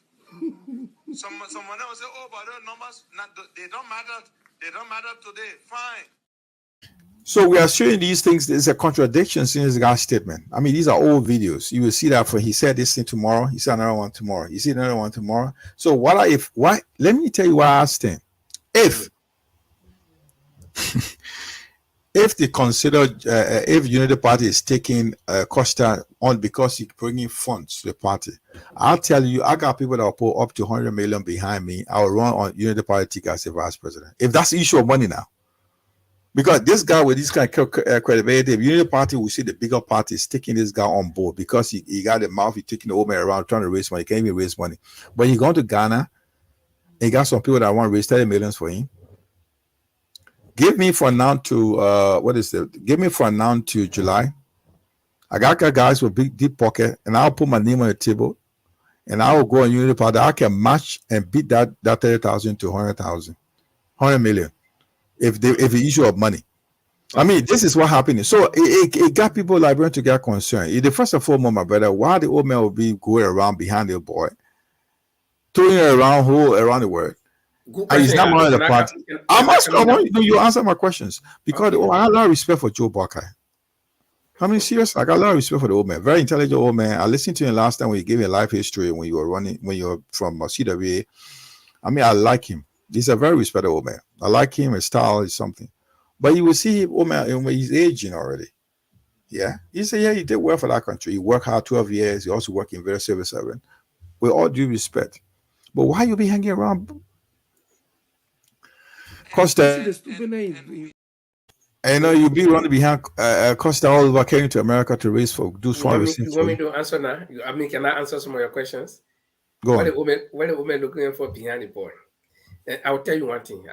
And this one again, people will come after me. But I will tell you the fact. For me, I don't bite my tongue when I say something sometimes. Number one, the old man himself does not say truth most time. I've listened to the old man. He has made several comments. Number one, he saw goat. One goat to one flamer. He carried the goat to the flamer. The flamer condemned the goat. And he took the goat. They sing goodbye. He went and fed the goat with salt from his own mouth. After a few days, he carried the same goat to the flamer. The flamer body. The old man walked from Lufa to Moroyo. The old man, what kind of funny story? He walked from Lufa to Moroyo. The old man worked in government for 42 years. He served as FARC president for 12 years. He was the head of the group of 77, handling their budget. But the old man said he's living on loan, meaning that he's broke. The old man, he can also think that can make people question him. So no. Don't go to that level. Leave that different thing. Sorry. We are not roasting the old man. The issue we're not roasting the old man, but what we want you to please. I'll hold you there, please. Okay, I want you to tell me the issue of why we'll come on.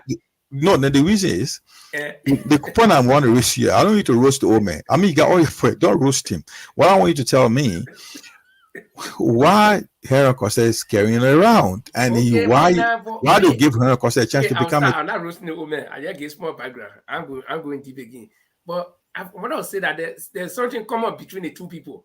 Two of them can be trusted. They can say the truth. You see, I point out driving out. The two of them, there is this small similarity that their action is very dubious, Yeah. So this old man, 2017 election, the video we just saw where he described, if you go, that video there's a part 2 to 8, where he said the old man is a troublist. No, we have statistics. I saw everything. Yeah. We got a couple of video for you here. Yeah, go on. Yeah, fine. So he destroyed the old man indirectly in that election. If the old man even lost some votes, it was because of the kind of comment that he made about the old man.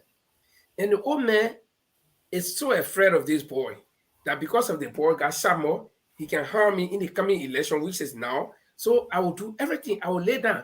Even if you say I should lay down, he want my about you do it now. You talk about Costa taking the woman all over the place. He took the woman the first time he went to America.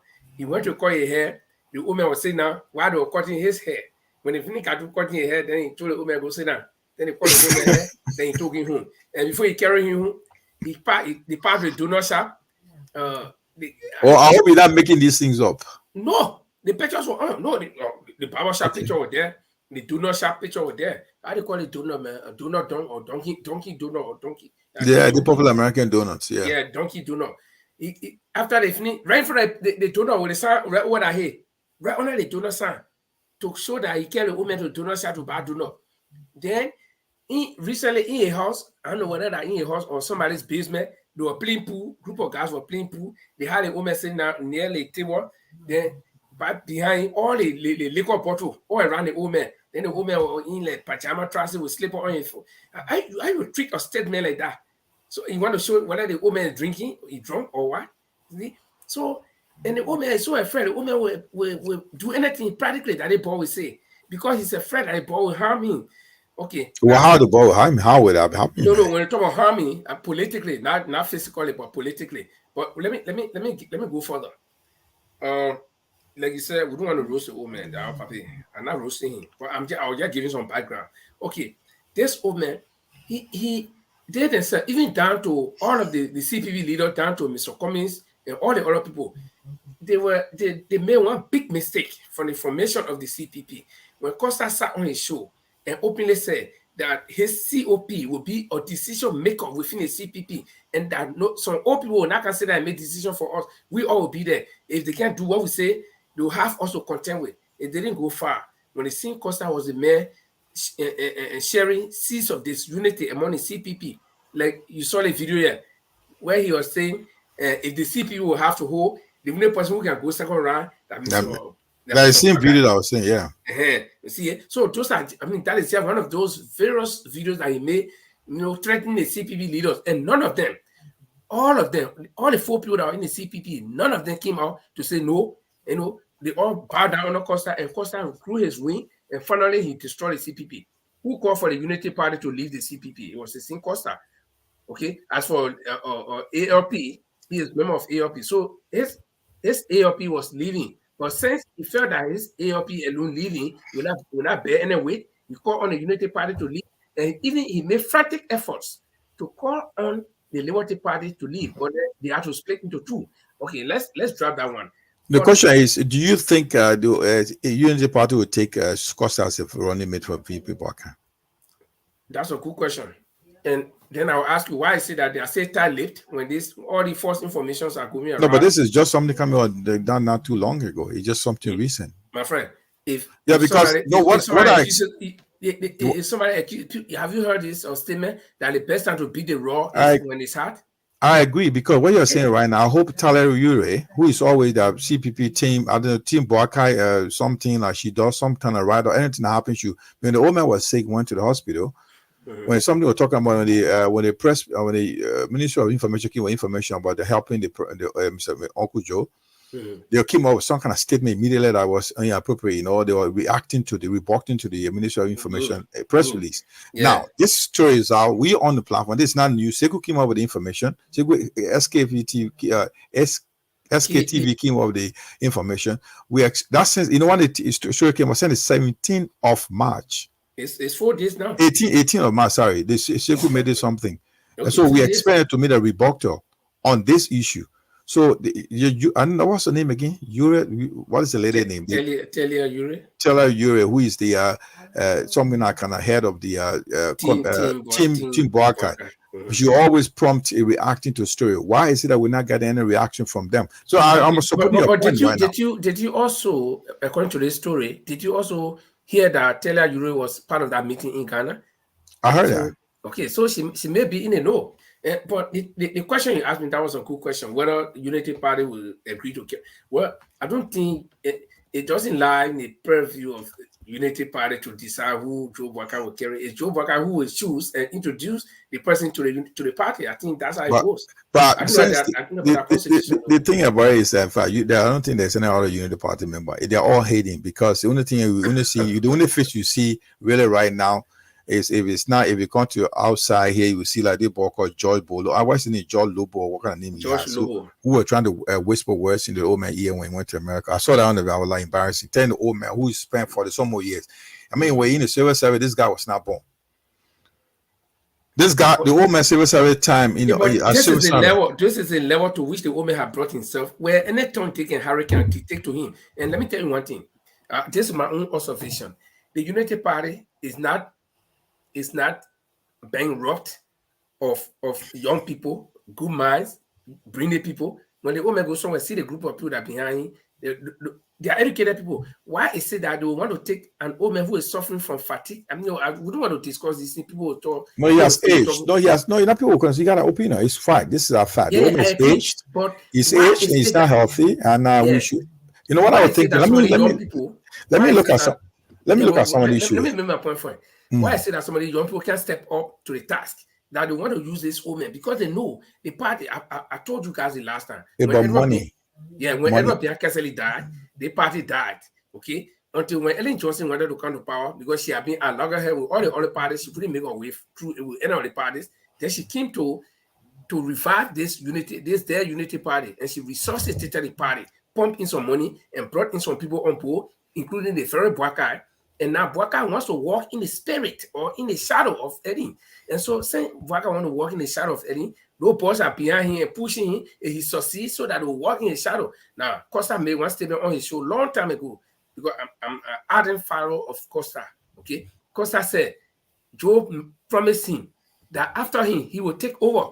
You see it? So that's the interest of Costa to But you know what it did, just to support your point. You know what is I was more that was the guy who was the former chairman. They moved him and put the reverend in there. I mean Moda. Moda, Mo Ali, those guys were doing their best. I mean, it was very disservice to those guys to move them from there from that party and this boy is running the old man with his nose. So, I mean, pulling him by his nose, taking everywhere with his. You know what? I'm trying to figure something right here with the issue of Costa finding his way to be on that ticket. It seems to be something's coming out. It should be it's truth because he won't be doing it for no reason. Taking to America and came all over the place. Make sure you sing his song and make sure you broke into the ranks of the Unity Party. The Unity Party chairman, you don't see anybody anymore. You don't even see the secretary anymore. He's the face. He's the Trinity right now. He's everything for Unity Party. So how will you, a Unity Party that's supposed to be a powerful party, when people like Mo Ali then was Secretary General for the party, when people like Mo, the other guy, the chairman, they were all showing about. They were the financial lifeline of the party. They were making that party come out. Now, you know why the chance of because the Yomli Lawrence Kanga or Kanga Lawrence will not come up because she doesn't have money. She only have a development funds and entitlement to run onto because she doesn't have enough to fund the party. Yeah. Now, the only person now carrying this to Ghana with Costa's sister, Tella Yuri, all going to Ghana to negotiate for Costa to run a ticket. So if we know whatever we are saying here, I know this is live, it's being recorded. If we know that what we are saying and what Secret on the TV been saying is not true, we want some rebuttal. Come on with something. Why is the Unity Party mute? Why the whole party nobody can talk? So this is I can tell you that. There is one observation that I have been making. Bernard Ure was on Costa show just a couple of days ago, last week, prior to this announcement or this information we see going, and he made a statement that only young people, that the old people should step aside and they want young people to take over. Then on the heel of that particular statement, the very following week, then we see something like the kind of information coming, and the silence of the Unity Party will give people more opportunity to create so many different lies or something that will resemble. If we are not making any sense here, we want someone like Tala Yuri, the head of the broadcast team, to clear the air. Let them clear the air. Let somebody come out. Clearly tell us this is not true. You make up a story and tell us, and if so, in the next couple of weeks, okay, when that if someone asks you why you can't talk about ANC, I think somewhere around in June, ANC should be having their convention, CPP convention, to nominate their vice president. I think I know that. I think I'm kind of information, something coming up. I'm not sure if that. Do you have any information on that? Well, Mr. Comey was on an interview recently, and somebody asked him, when are they going to, or when is he going to announce his running mate? And he said that will be, I think, in May. That's the CPP convention. Yeah, in May, right after the convention, they will come out. And May has not yet elapsed. And then, but... So we're looking at June then? Yeah. Probably in June. Yeah, around there. But again, we talk about money.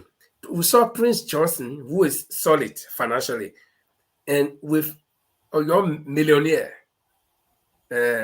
Jeremiah Kun.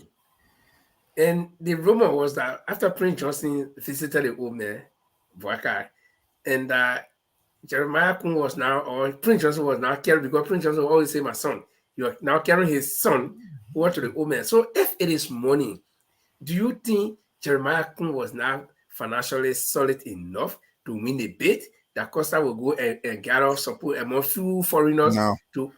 No, listen, my brother. Yeah. Prince Johnson doesn't, even if he has the money, he's not going to put his money in for Jeremiah Kun to run the money. If Prince Johnson himself is not running that ticket, he's not going to put his money. He will tell his guy to fetch. Okay, but what about money. Jeremiah Kun? Where the money you get it from? Where you got money from? Jeremiah Kun is a millionaire. Where? He's a businessman. Where? No, listen, my brother, let me something. When you talk about business, we talk about the asset you weigh the person worth. What's the system in our country to tell the worth of that person? We're talking about not physical cash. You talk about properties. We have a physical cash for election. You talk about the man is a millionaire. It's the same properties. Like, can you sell them and bring something?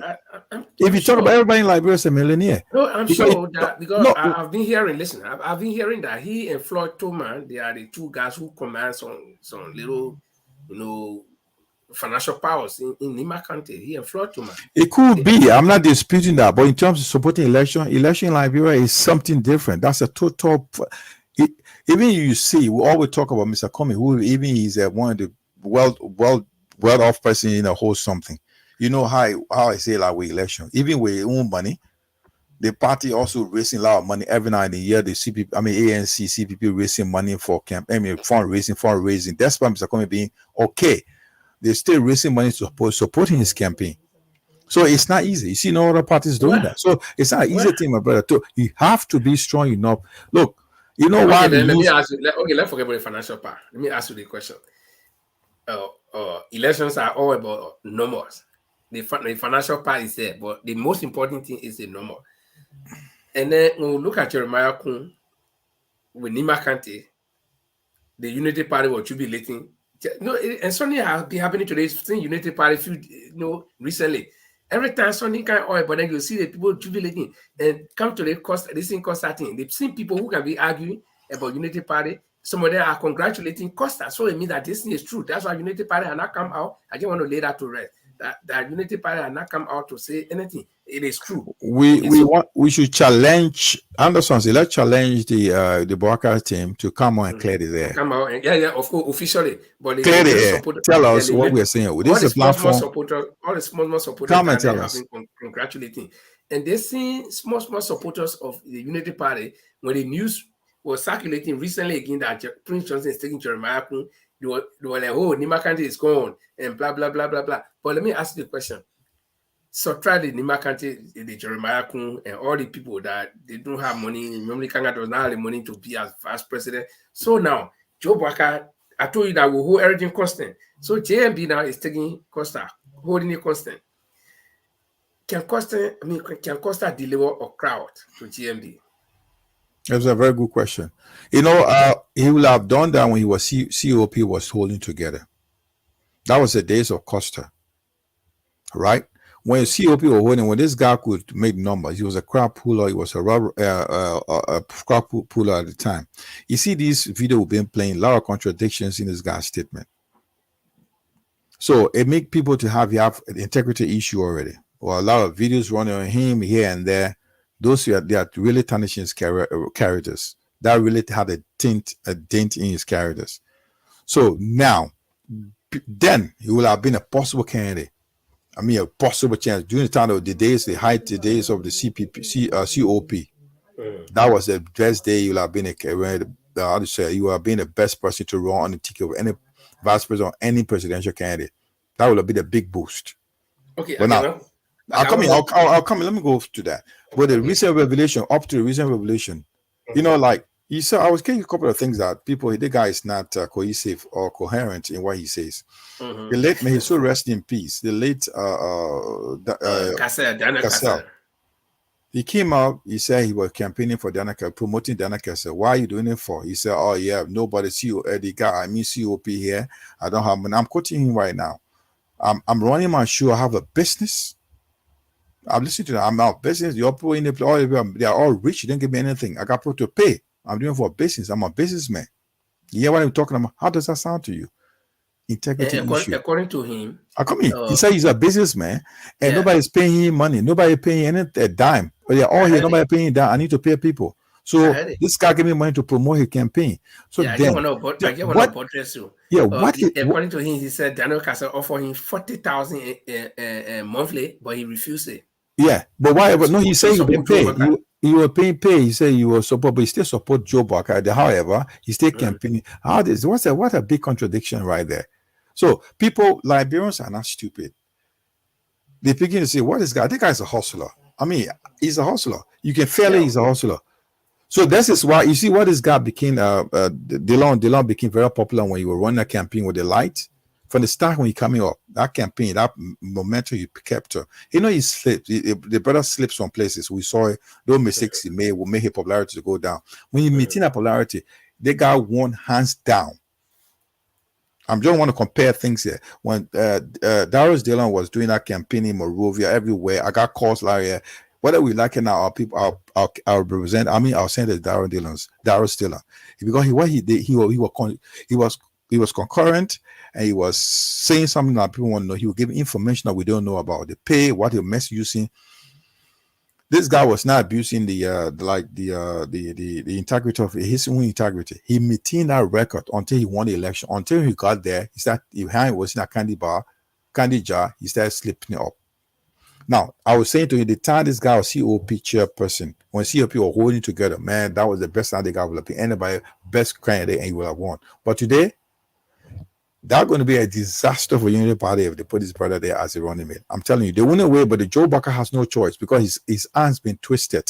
The fact of the matter here, they've been running around. He has done his best. He can't let him go because they're telling him we'll put nobody. Look, Jeremiah Quinn got no money to put 30 million in there. Forget it. And no matter how rich he is, he even got 3 million. When they one person, he doesn't even got 3 million. I'll tell you something. Nobody going to put 30 million in any campaign in Liberia right now. As nobody, if the people in Ghana, business will put 30 million, you're going to pay it back. It will put 30 million and sign a contract, the woman can't turn it back. And they're going to win that election hands down. Why is it that the CPP did not go around? They felt that Mr. Kumi will bar those voters. They said we'll do block voting, we'll bar this thing, we will stop the spoiling because they knew that they had no chance. They thought the old man was deep pocket, he was bar the voters.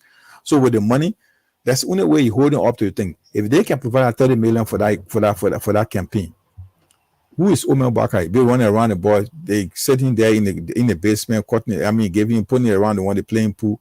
He should be saying I'm resting his being retiring his life, He should be retired, enjoying his rest the rest of his life. Yeah, I can feel sorry for him in that respect. He's still energetic. Ain't still want to be president. Tell me which of the political candidates they've been running around behind anybody here. Even the Gongolo man, you will not see him. Gongolo went to America. You didn't see him messing around. Yeah, he knows himself. Tiawo was taken by some group of people, Liberians in America that received him.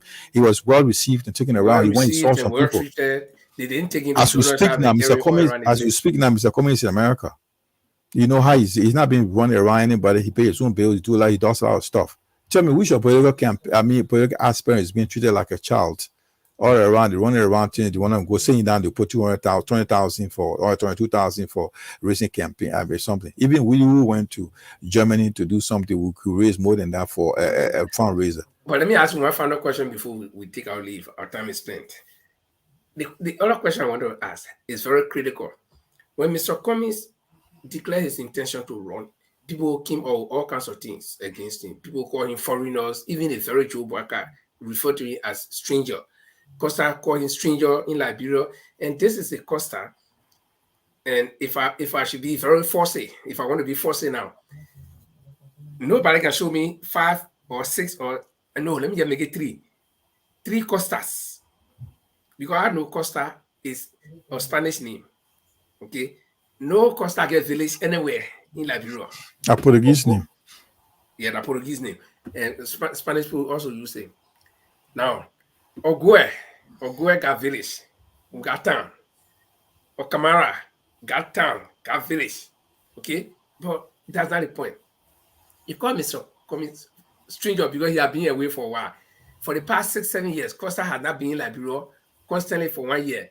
So is he a stranger? Could we consider him a stranger in this respect? Number one. Then the second thing is this brother, he has no record of working anywhere. People say Mr. Cummings work in the corporate world, so he's not qualified to work in government, getting a government experience. Costa had never even worked as janitor in a government office before, let alone to work in any office. The only office is talk show. So does he qualify to become vice president? If I said we're holding everything constant here, if all of the argument against Mr. Cummings is true. Yeah, if you say that, like if you passed, I would say kind of, yeah, because if you pass election, 2017 election, although most of the presidential vice running mates, most of them didn't have any office experience working in any office anywhere. They were all common business so people. Why they were holding against Mr. Cummings? Why No, I'm coming. You asked me a question. Look, go to the list of almost 20 political parties, including the independents. Yeah, they were all running. They were running. They had a vice presidential candidate. Most of them, they even know what they call. They had never worked in their life. They were running their own little business here and there. But Mr. Cummings, let me tell you something against Mr. Cummings. The people that raise anything, one thing that is they can't hold anything, like you and myself. They're gonna in politics, in the space of politics, they ought to dig down and find something that will hit you hard. People take it wrong with it. The one nasty things about people in Liberia, someone will take a story and run with it, and you will not investigate the gay thing we're talking about. They will always talk about it. And people will change the sweep around the carpet. We shouldn't be, because Liberian people still thinking that is in their head that the man is a gay. Yeah. And we need those things are not something. Somebody came out and make a story out of it, and just stick on the man. And that man won't like him, but he's a gay. What proof do you have? So it's what happened. They'll tell the man he's a stranger. Someone telling me the man came from Sierra Leone. I got a friend who was telling me, my parents know the man came from Sierra Leone. The parent and father came from Sierra Leone, sent to Liberia, and they went there. When they went, the father was a pastor. Went to all the stories make it up. In the space of politics, you make all these stories to just all damaging stories. So this foreigner thing here is not going to work. If you look at Omer Joe Barker, people know his story. People even say that he came from Sierra Leone with his mom. He was about 9 years old. No, but I mean, that's the story. But I don't think we should take that as a case. He came from Sierra Leone and he made more development. We got a newspaper that we run here. We got some newspaper on this show that we even have in the archive that Omer has some properties in Sierra Leone. Right? And most of the Christmas he spent in Sierra Leone. He got relatives in Sierra Leone. I mean, we all got relatives. I got relatives in Guinea, in Ivory Coast, in Mali, in Sierra Leone. I got relatives everywhere. But like what if you go to somewhere around Ivory Coast or Guinea area, you will have some relatives across. But that's not the point we are raising here. We use this point in this political argument to make sure we make the other person look ugly. Mr. Cummings' issue of they couldn't have anything against him, so they had to make something up. That was the only thing. They got to make something up. I understand. But we don't shift a thing in Liberia, Paul. I'm sorry. I'm calling the law to play right now. We cannot shift a thing. When they give information, we just take it wrong with it. That's what happened to us in our country. Yeah, without investigating. So what's the result? The result is it's detrimental. So it's detrimental. Because without investigating, should people start making all this kind of story against Costa too? Because for me, you know what's going to happen with Costa? I will be happy if Unity Party carries him, because the whole life will come under a microscope. That's what's going to happen. People are going to dig down into him and see who he is. But as a vice president, not much of concern is about you. But because he makes too much noise, that's what he getting the attention of the people. Yes. He makes too much noise. Attack everybody. He insults everybody. He's not even the statement he's making one today, tomorrow, another one. He's not even holding together. I will kind of come out a joke when he said about the Omega getting for money to run his campaign or promote his party, something. You know what Musa Berete did to him? Musa Berete called on his show. He said, "My man, why are you here? Also, that Musa Berete, all the CP. Musa Berete called. He said, if Daniel Cassell gave you that money, I will match what he got. I'll match what he got and top that up. They all laugh with it. Not to tell you how greedy is they're playing with him. They were playing with a little boy. Money in his head. Now because he know the only front, if I stand and talk, nobody will listen to me. I would carry those guys to a place and tell them I'll give you 30 million. Who will put 30 million in that campaign? You know, the party. Yeah. Nobody. Something especially against an incumbent. Yeah? And now what they did right now, the already crippled the issue of the former chairman of the party was trying to step aside. The reverend they took, he has issue. They want somebody I know. They stay. I know the case in court. There was an arson attack on his home. They burned the pastor's home. Now he had to be dealing with that. That party will be dealing with. You got to be worried about how you handle your own house first. So who's going to help that party? Have you heard anything? The party, the party chairman, come and make any statement recently? Political party chairman. My brother, they just way how to cripple thing. That's Liberia. You should know better. That's Liberia. Okay, that's Liberia, and we cannot change it, but we try. Okay, Chima, I think we've done well. The time is gone. I didn't even expect that we were going to go this far. But as the discussions go on, the topics get interesting and new ideas come. And we could go on long. You see, Costa had made himself like the sparrow. The story about him, you can change it from one episode to another episode, good one, bad one, like this. And so, but it's good that he's coming under the microscope. He's coming to the political spot, lifeline, and so he's going to be under the microscope because they say if you come to equity, come with clean hand. Before I'm just going to interrupt you something. What happened during the Civil War when those guys were doing the fighting, killing our people, and doing all kind of nasty things to civilians? They were taking pictures. When the day came to power, those pictures started haunting them. Yeah. You see what I'm talking about? Yeah. This is what happened in the Costa right now. He made all those statements. When he asked, he said, I'm not a journalist. I'm a talk show host. I'm not a journalist. I'm a talk show host. I can say what I want to say. Now you don't know the utterances you make will haunt you. So this mouth, you can say anything you want to say. But it's recorded. This in the word. That's why he don't. That's why he look like. Yeah, he may be outspoken. He may be outspoken, eloquent. But the way you come across, that has to do with intelligence. You may sound intelligent, but you're not internally intelligent. I'm not saying about him. He said whether he's intelligent or not. But the way you come across with words, those utterances will hold against you. We in this part of the world, another 20 years, the videotapes, the utterances he made will still come back for him. Now I'll be playing them. This is the guy you should trust. Now today, his name is going on that ticket. Yeah, his name is on our ticket. He said all the bad things. He insulted everybody. The communists, the broadcast, whoever he never insulted. He did. And today he want to serve that country. He's telling all to listen to you. Right? He insulted everybody. And he got a nude picture all over the place. A nude picture all over the place. No, don't want to come in. Forget it. Come in. And then the government has something for him. And the day he messed up, they want to go to put him out. Yeah. And so there's some all the information that he's been getting money from the government and all these things. I think Omen Bwaka will make a big mistake. Anyway, he doesn't have a choice. Yeah. Anyway, before you go, will you mind to read some comment from our viewers and listeners, please? Okay. Let me see if I don't know how far I will go, but let me go up a little bit and see some of the things that. Forget about Alfonso Teller. He's done with that. He's not coming back on the platform anymore. I mean, that today was the last day. I didn't black him because what he was saying, but I black him. He has the right to say what he want to say. Just have a reaction to what he said.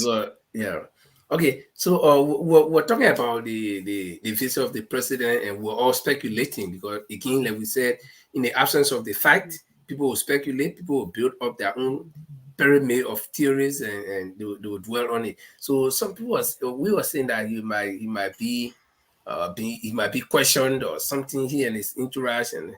So let me see what you need. Brian wrote here. You need Brian say a true president talks to the people of the country at least once a year. That was when we were talking about okay, let me put that up. That was when we were talking about the president does not give people, nobody giving information. The information ministry is not giving the information.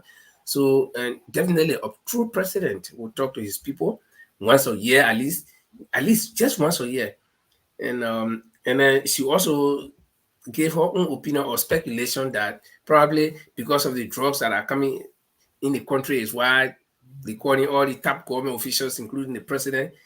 And anybody can think that way, because for the president to be asked to go to the CIA, not at least to the White House to meet with his counterpart, that's a little bit strange.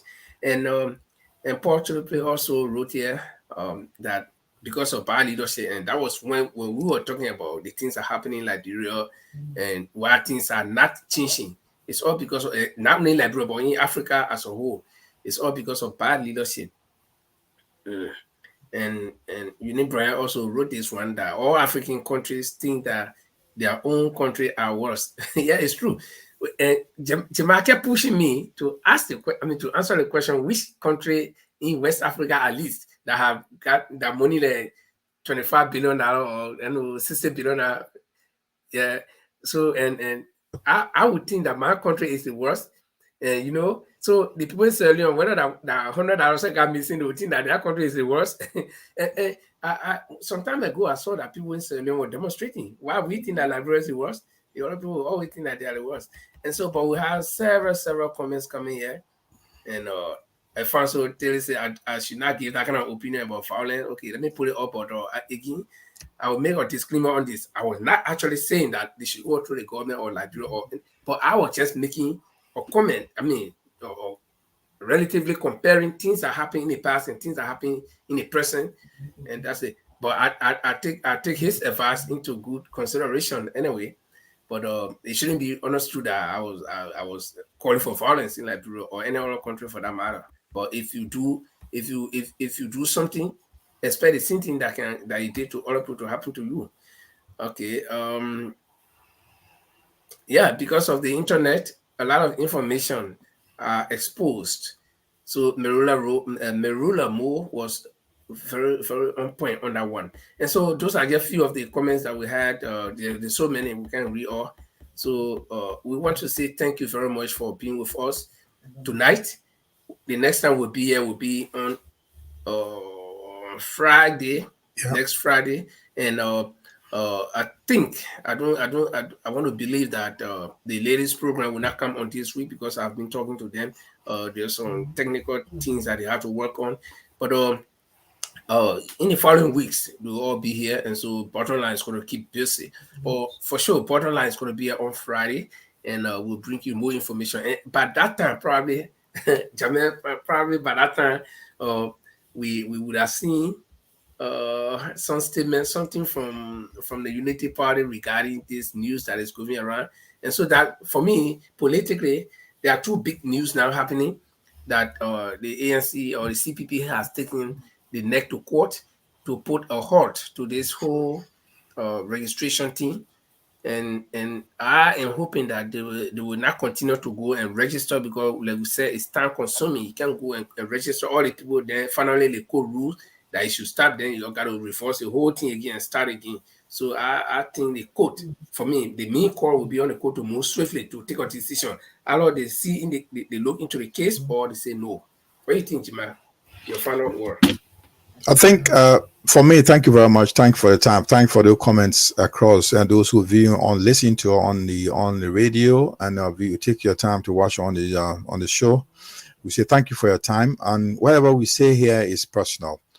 We are not making any official decision or statement on behalf of ANC or any party. We are individuals here. We may have some links for political parties, but doesn't mean that we speak for them. But whatever we say here is also personal opinions. It's not official opinion. And that's disclaimer we want to make. And second to that, it may not be right, it may not be wrong either. Yeah, so we are all individuals. We can make we are entitled to our opinions. So, and this is a issue. So whatever we are saying here, we're entitled to it, and we can say anything we want to say. But also, someone say, why you say that on the media?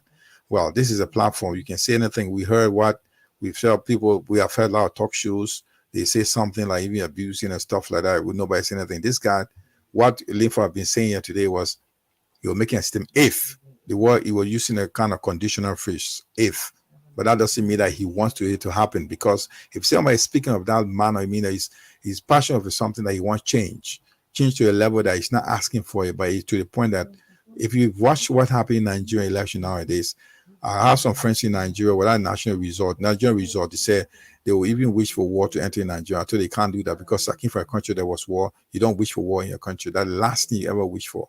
And we don't wish for anything bad to happen to Liberia. We could sit here for the rest of our life in the West, enjoy our life, and we don't worry about Liberia. We are okay. I mean, practically we're okay. But why we complain about Liberia today is because people that are there, we want to make sure we see other people, countries, better off, doing well, and we turn back, we see our own is bad off. This is why we complain. We are passionate and determined to make sure whatever we can do in our ways for that country to go far, we'll do our best. But we don't wish bad for that country. We don't want any violence. We don't support any violence. We don't want any bloodshed in our country. We want constitutional change in our country. And with regards to the elections, CPP taking neck to a Supreme Court. Linford, I see no end. That's a dead end. That's a dead end. There's not going to be any investigation. Voter registration is going on in Montserrat County. I think the issue was about Montserrat County, 17 districts. But since nothing has happened, they should have put a hold onto the registration. The voter registration before anything goes on to clarify issues. But nothing has happened. So it's just another cry in the wilderness. So we wish it won't continue like this because we want a peaceful. We all been saying that we want a peaceful election in our country. It may not be good as it is. The result may not be that good. We want it to be peaceful. No result is 100% in any election in the world.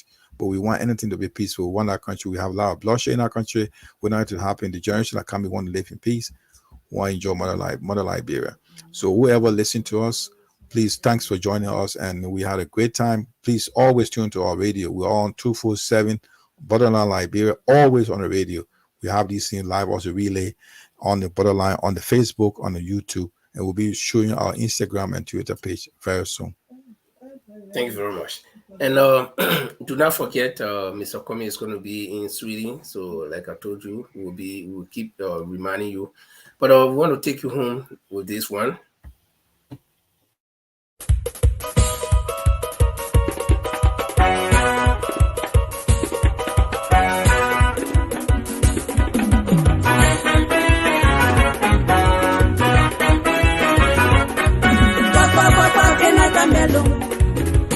Papa kenata melo mwako muma kema adenuna mwako muma kema adenuna na mwanu waje bono tusame muwe na mwanu waje bono tusame muwe una memuwe je bono memuwe una memuwe je bono memuwe je bono je bono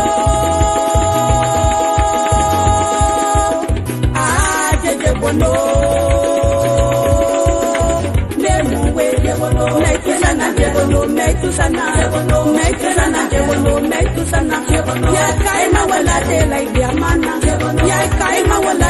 diamana ibentona jebono inventona